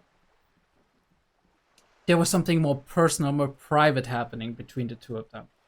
At the very least, that kind of, at least that led to Claire not wanting to talk to Gaumont anymore and being actively emotionally upset with him. At least that's how it seems when he's like saying "fuck off, midget." What are their demands exactly? There are leaflets everywhere, and banners. What did they say again? Oh yes, every worker, a member of the board. It's a little bit hard to do, right? Most of the workers probably don't know what that means. I don't know what to think about that over-aggressive commie posturing. Seems like they have no idea about business. Forget it, I wanted to ask something else.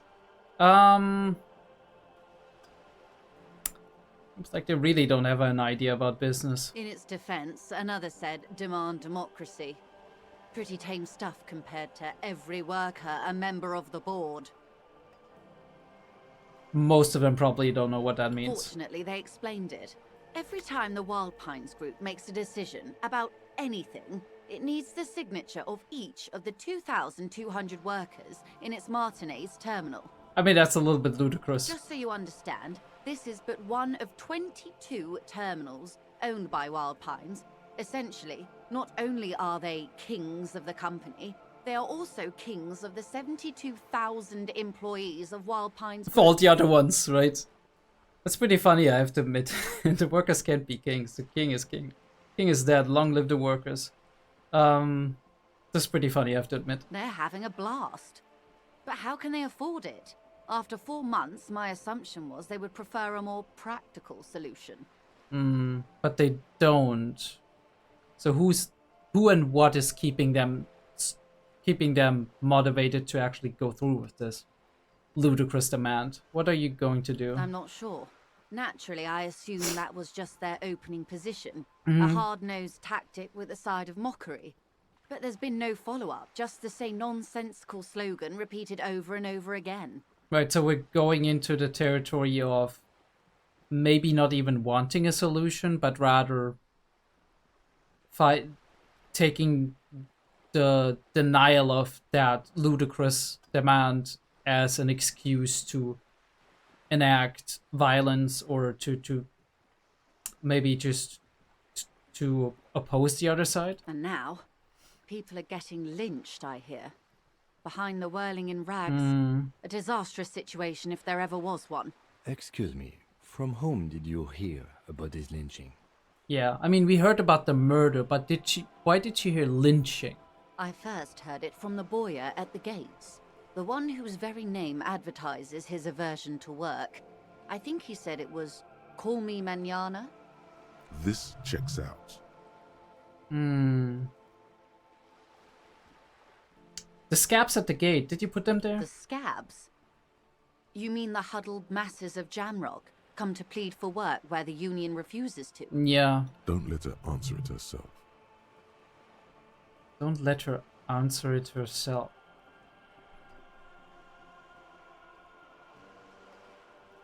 Let's call them strike breakers. You put them there, right? You're right, I don't know what got into me. Some of the degenerate dock workers lingo has rubbed off, it seems.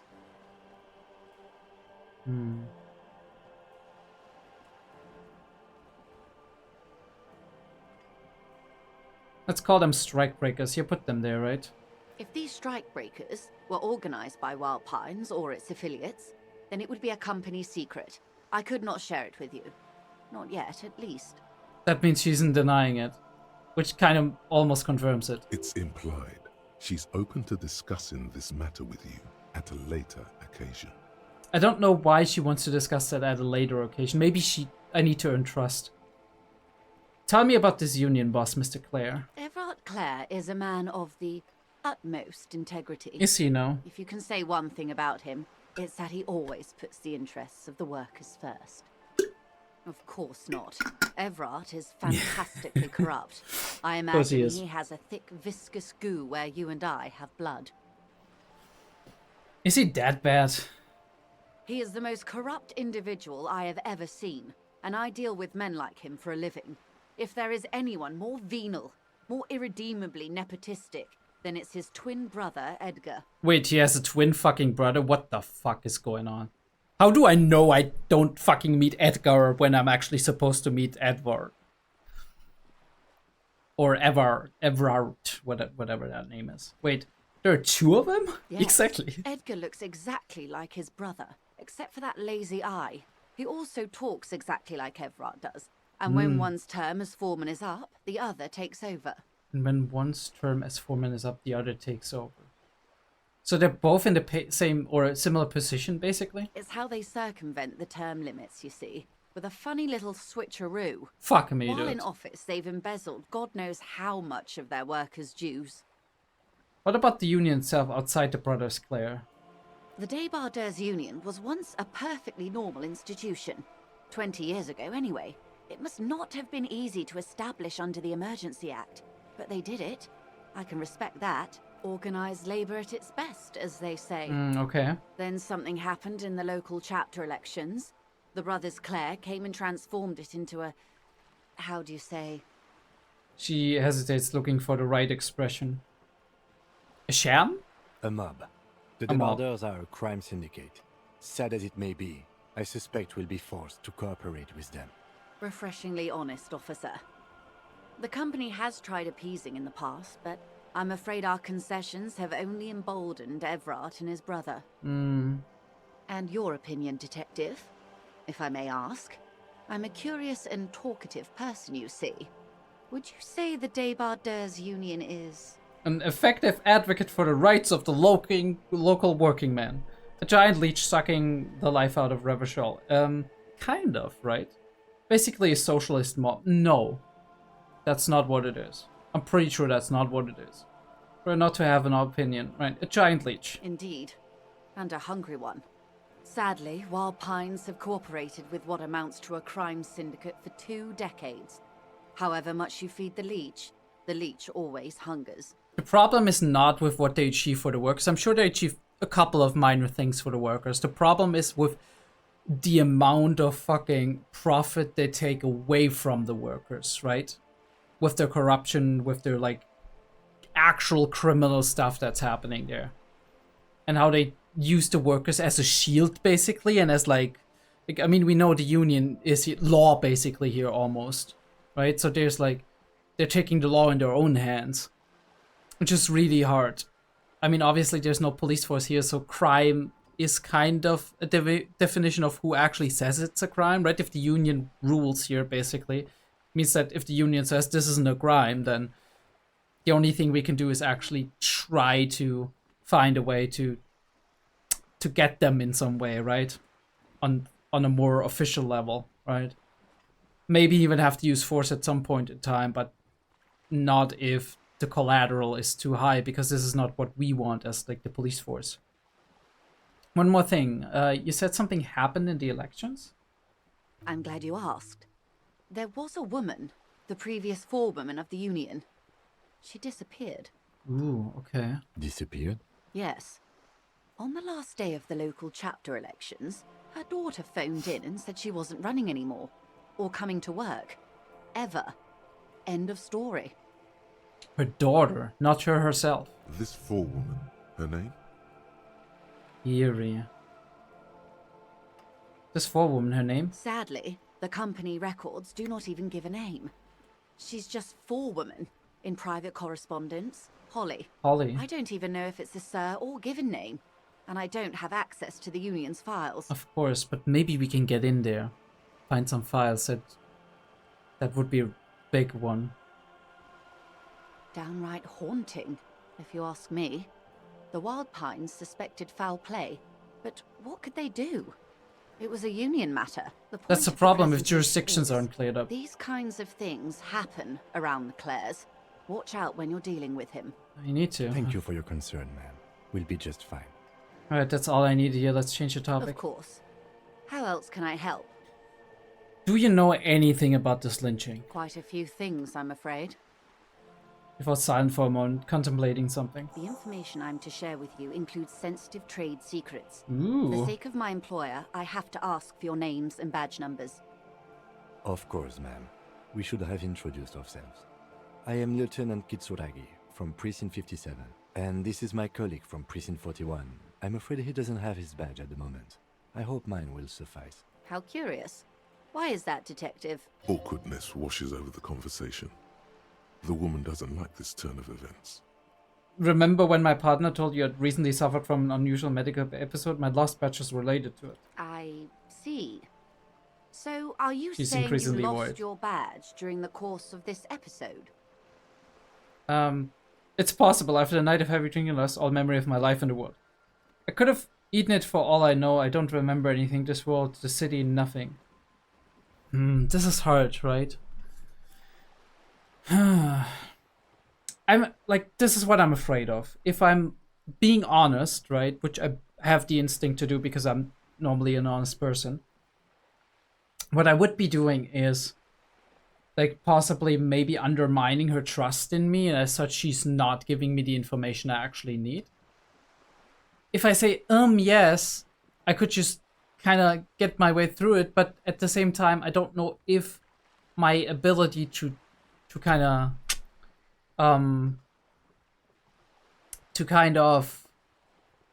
put her off, if that is good enough for her to actually not see through me and be like, okay, something's fishy about this.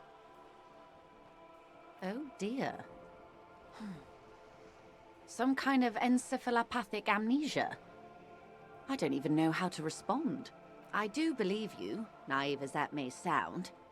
I simply can't imagine what you gain by faking such a condition. As I said, ma'am, his technique may be very unconventional, but he is an officer of the RCM. Of course, I sympathize, but I'm afraid I simply can't share anything more until I've seen that badge. Ah, fuck me. Alright. She's a professional negotiator. She should be open to some sort of mutually beneficial arrangement. What kind of arrangement would it be? I mean, favors for favors. A dirty alliance of some sort. Okay. Consider this. Perhaps she has been planning it all along. That you convince yourself into colluding with her. We'll try it, okay? Easy. Just offer her a favor. Like I said, nice and dirty. Okay, surely there's some other ways to demonstrate our law enforcement credentials. I will be frank with you. If I'm going to break protocol, I need to be able to justify it to my superiors.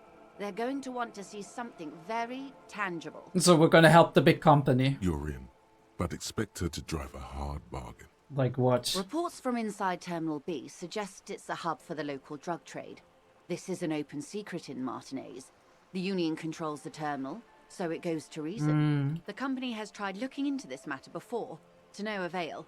Perhaps someone with your authority and resources might turn over the right stones. You know what? Actually, this is good because it's in line with what we want to do, right? We're not like there to really look at drug shit or whatever, but like it's still something illegal and something that's making the community suffer in all technicality, right? Especially like the hard drugs and whatever, and like the declares being profiteers of that. Or you can recover your badge, though if I may be blunt with you, it sounds like that may be a lost cause. Maybe she bought the badge. Detective, a word in private before we continue. Excuse us for a moment, madam. Alright, Kim. Lay it on me. This is not going quite as I hoped it would, Detective. The lieutenant's voice is hushed. How did you hope it would go? Honestly, I was expecting you to use your unorthodox technique to keep her off balance, and not volunteer us to be her henchman. Really, I thought it was going well. No. This woman is running circles around us. She might have known about your misplaced badge all along, or she's simply an adept improviser. Either way, we've played straight into her hands. Shit. Alright, I mean... He doesn't let it show, but there is a limit to how much the consequences of your unprofessional behavior can cost the investigation. What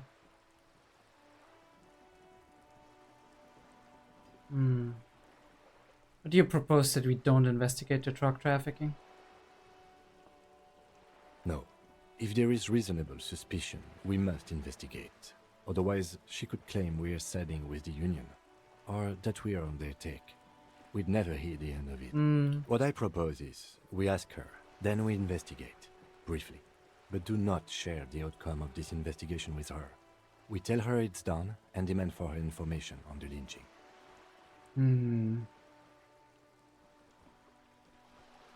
We could just, find my badge. Oh, that would be fantastic, but do we have the time? The world is large, and your badge is 8 by 6 centimeters. I mean, it's true, but somebody bought it. The situation might have changed drastically by the time you locate it. Time is of the essence. You could request a new one from your station, but that would literally take months. The proposal was likely part of her design. This all is. Yes. Knowing this does not really change our position, however. I'm sorry for putting us in this situation. I'll handle it. I'm sure you will, Detective. Let's get back to her. Wow, you work hard. Wait, I do? Oh, yes. You hustle. You're a provider. It's tough out there, but you keep it real and provide.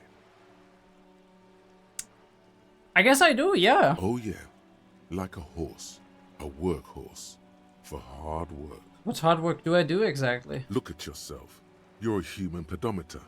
You must have walked 200,000 I mean, that's true. steps down cracked asphalt, mosaic, sand, and linoleum after you re-emerged. Fucking true. That hangover was like ages ago, as far as I'm concerned. That is the sign of a hustler who never gives up. The world is harsh and people are evil.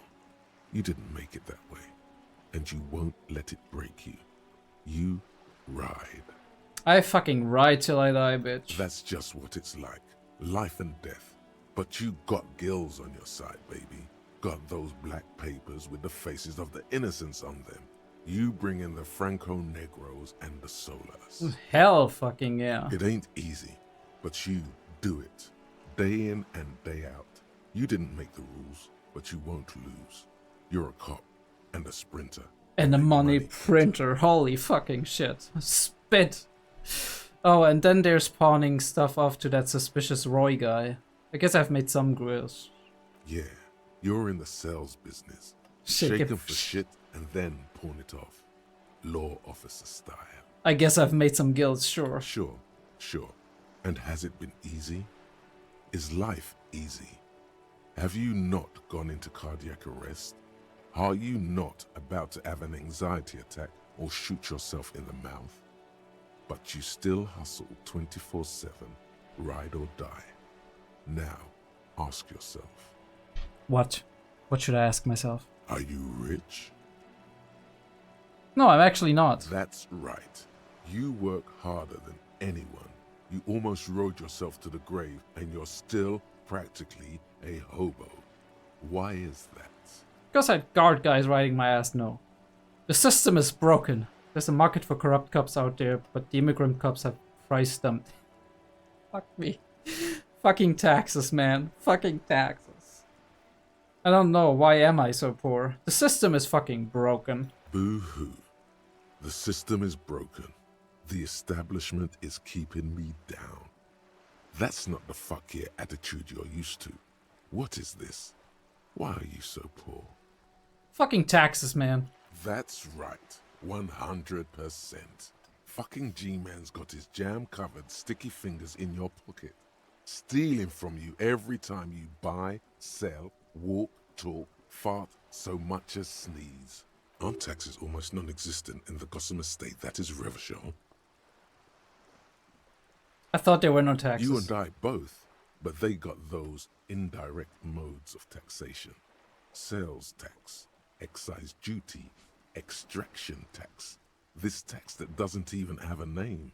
Plus, there's the stuff people in other countries pay for that makes them ask for more money from you here. The Gossamer state's a myth. In total, the coalition government is taking 98% of all your money. No fucking way, I guess I'm a free market fundamentalist now. Opt in. Are you sure? That seems like a pretty big number. What are you not sure about? They're milking your nipples till they bleed. Can't you see? Aren't you sick and tired of having bloody nipples? I guess I'm a free market fundamentalist now. Hustler. Fight the righteous fight. Let's Free go. the people. Keep it real. Keep it street. Keep foaming at the mouth furiously on the tax issue. Hell fucking yeah. Free market, my dude.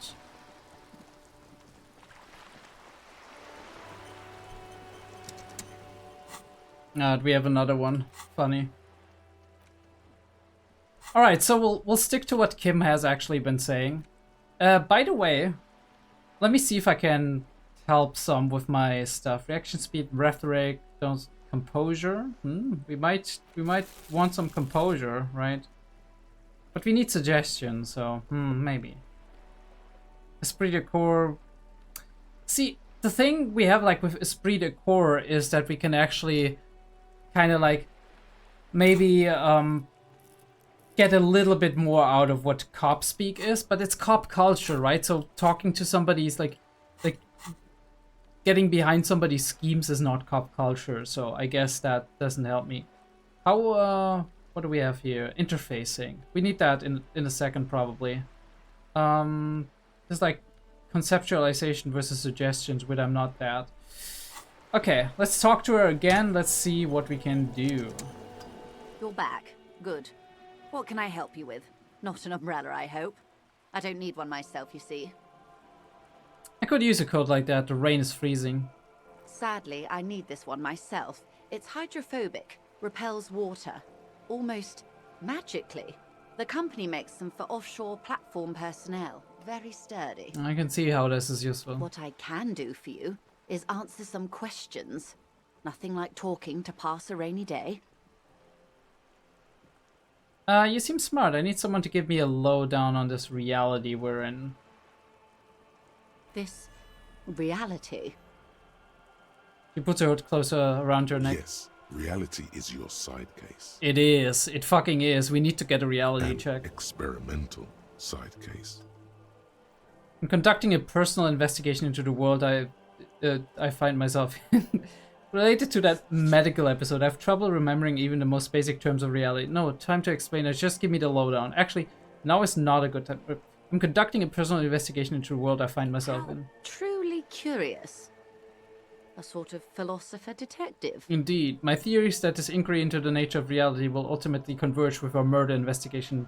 I really wanted to say. Actually, that's not what... Yeah. Are they now? Lieutenant cocks one eyebrow. He's like, what are you on to? A deep synthesis. I'll assist you however I can then. Go ahead. Ask. Alright, we're in. I know these all look good, but begin with the first, okay? Where are we? We're in Martinez, baby. Baby? A casual term of endearment popular among the 50-plus crowd. It's a disco holdover, pay it no heed. I'm a disco holdover myself. Aren't we all? She refers to your corresponding ages.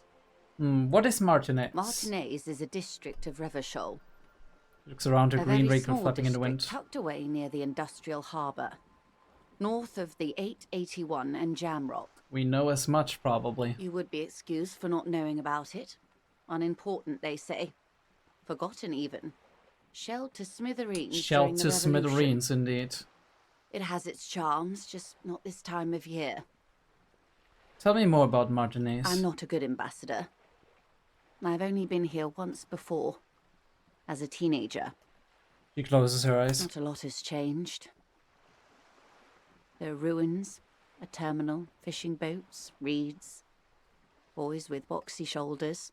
Ooh, are these memories? As I told you, Martinez used to be a province, a workers' resort before the city swallowed it and the artillery did its part.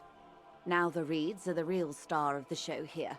The further down the coast, the wilder it gets. You mentioned a sea. What sea is it? It's not really a sea, it's the Bay of Revachol. And the bay feeds into the ocean. Are we near the ocean? Yes. We're on an island in an ocean, the world's largest body of water, the Insulindic. The Insulindic, like the Atlantic. Known to the early Revacholians as Les Immensités Bleues, the blue immensities. No. Les Immensités Bleues, the blue immensities. Vast, lukewarm and unknowable, flowing in and out of sight. Like consciousness. What's the name of this island? Caillou, as you already know. Imagine a pebble. A smoothed-over pebble amidst a great blue sea, misshapen, cracked.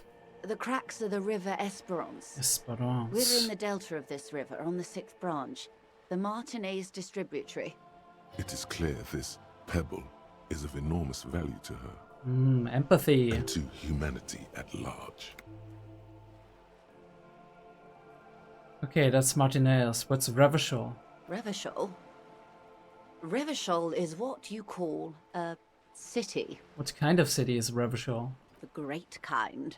As if it's self-explanatory, beyond patriotism, a fact. What makes Revachol great? History detective. They built this city to resolve history. Our part in it, at least. Our centuries. Resolve history. Okay, who built this city? The nations of the Occident. or migrant workers from Semenine and Ile Marat, depending on your creed.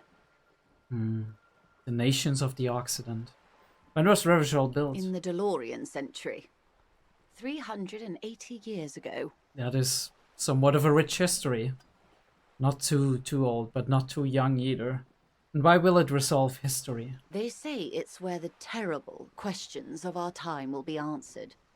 The tensions are highest, the fault lines deepest. The extremes are here. And they mold the city. Like roughing, like... like refining a diamond. By that I mean conflicts. Yes. Ideological conflicts. The stuff of men. Why men? Why here? We are standing on a fertile, self-sufficient island able to sustain up to 200 million people in the middle of the Insulindic Ocean, the world's connective tissue. It's where the money is. Melting pot. The harbor of the world. So we're in an unimportant part of an important place. So we're pretty much at the center of the world. So we're the periphery, basically nobody's. No. I think it's fair to say so. Martinez is about... She points across the water where the skyscrapers A rise. collection of tall ghosts behind the water vapor, light reflecting off their glass windows. 22 kilometers from the center of the world. That soldering iron is the bank of the world building. The bottom floors are Insiacom. Coalition government, Insulindian Mission Command. Look to the sea. Silence. She lowers her hand. The water, the light. It's as though you're seeing it for the first time. A revelation. Say nothing. Observe the large body of water swelling. Cold. She observes your eyes scanning the horizon, then breaks the silence, slowly. We're derealizing. Fuck me, dude. This is one thought you need to complete. Where are you? Was there something else you wanted to know? I remember something about a lowdown. This has been informative. Thank you, ma'am. I'm sure my memory-impaired partner has many more questions to ask, about even more fundamental aspects of reality. Might I suggest not asking them all right now? Ma'am, Messier will be here later too, and tomorrow. Isn't that true, ma'am? Absolutely. My commitment here is long-term. You're right, Lieutenant. I'll continue later. It's better not to eat all your candy at once. Indeed. I'm always at your service.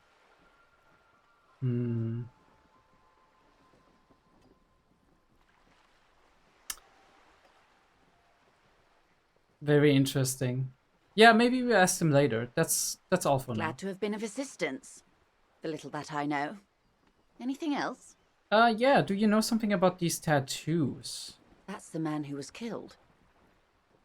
I'm afraid this is a discussion for once we've cleared the lynching question. So you know something about the tattoos. Fine, let's return to it later. Why? How is you looking at the photo tied to the lynching? Better not tie the forestay to the backstay on this. I hope there is something else I can help you with. She wants to answer the question. Protocol keeps her from it. Okay. Yeah, tell me about this alleged drug It's trafficking. quite straightforward. Someone is using Terminal B to smuggle raw ingredients from the Samar and Isola into Revachol with the Union's blessing. Wild Pines has suspected it for years. Ingredients for what, ma'am? Meth and dextroamphetamine, Ooh. GBL, and various synthetic psychedelics. Hard stuff. Honestly, it might be quicker to say what you can't make from the stuff. Let me get this straight. The materials come from Samara to Revachol through the terminal. Yes. After they clear the terminal, we lose track.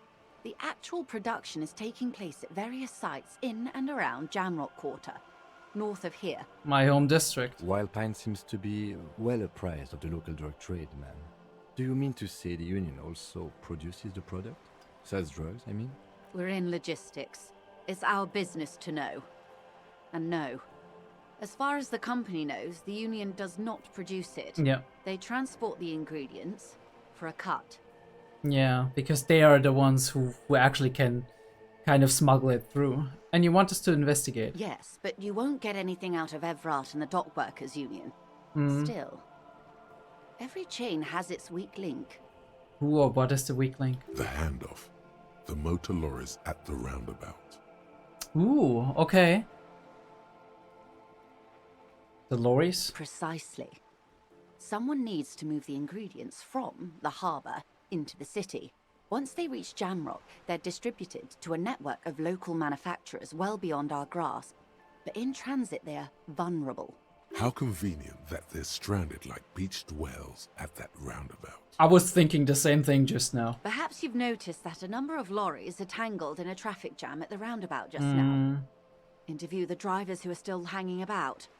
One of them might be waiting for a crucial shipment. She gives you a knowing look. Her irises are light green, like the river Esperance in bright daylight, upstream where it's clearer. I'll be explicit. If you find this driver, I will share company secrets with you. Uncovering Union secrets could also give you an upper hand when dealing with them. Exactly, right? We can go to Everard and be like, why didn't you come to the RCM area? It's no coincidence the lorries are stranded there like that, is it? What proof do you have that the Union is involved? We already have some suspicions that one of the drivers was present at the lynching. I have made up my mind about smuggling. Actually, let's discuss something else. No. What proof? How do you think they're financing this strike? There are thousands of unpaid dock workers going strong for the 4th month straight. This is how you think it's happening, There was right? a shakedown of local businesses preceding the strike. Many were squeezed to bankruptcy to fund it. With all due respect to these desert cacti, the contents of a few cash registers cannot provide for 2,000 men.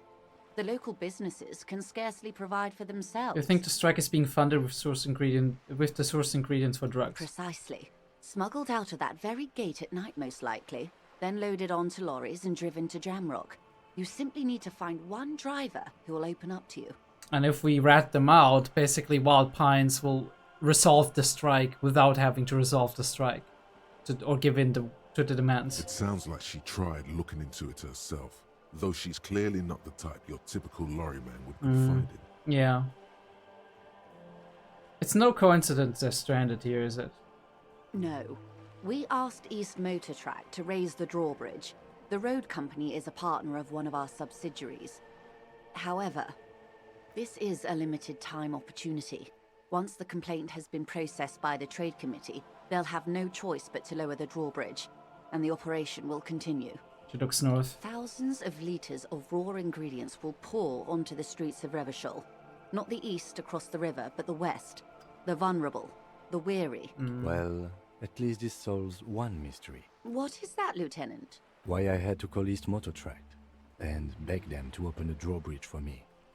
I'd wondered since I first drove in, on my motor carriage. I am sorry for the inconvenience, Lieutenant Kisaragi, but we need them trapped here. This is a unique opportunity. I'm sure you understand. This could be big for their company as well. Why didn't you come to the RCM earlier?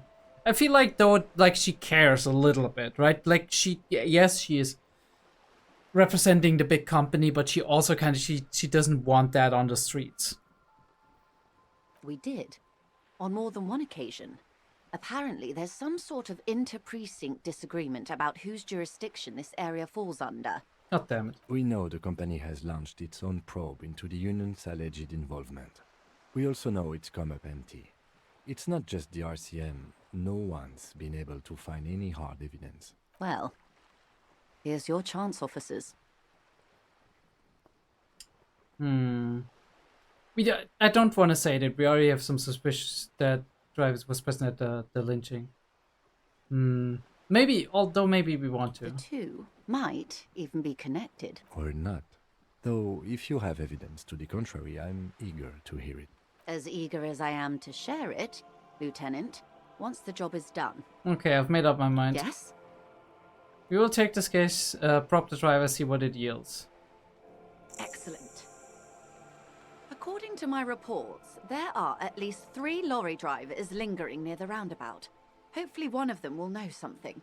I do wonder if this is like what Kim wanted, or if we should have said something else, right? Because I feel like there's also still the possibility that Kim was like, okay, ask her of everything and then not tell her you're gonna do it. But I think like Kim's idea was, we're gonna tell her we're gonna do it, we're gonna investigate, and then when we have the evidence, we don't bring it to her. It may come to nothing, or it may just blow the case wide open.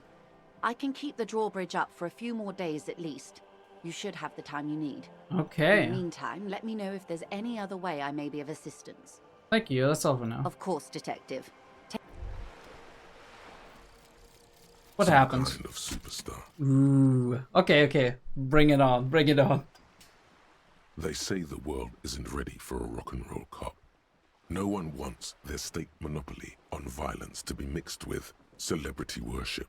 They claim to know it would be dangerous for detectives to rise to the ranks of demigods and have sexual encounters with barely legal cover girls. It would be insane, they say. I mean, to all this, you say, kind of true. Fuck off and die, in a cool voice. You people have no idea how good these cops are gonna get. They're gonna crack 20 cases a day. In the future, cops will be like astrophysicists or prime ministers. Or prophets. And you're the first one. With cocaine and hookers, holy fucking shit. Okay, what do we get? Learning cap for visual calculus is raised. Learning cap for suggestion raised. Learning cap for electrochemistry raised. Learning cap for composure raised. -1 logic. You know what? I'll fucking take it. How much logic do we have now? It's like 5, right? I mean, we could level it up. I don't know if I want to level it up. We have a lot of cool stuff. Where do we get like minus on visual calculus? We have like -1 on hand-eye coordination. Do we get like -1 on visual calculus from one of the things we're wearing? It doesn't look like it. Encyclopedia, authority, whatever, right? There's no visual calculus minus. Maybe we're at 5 all along. Yeah, it's +5 base. Okay, let me see.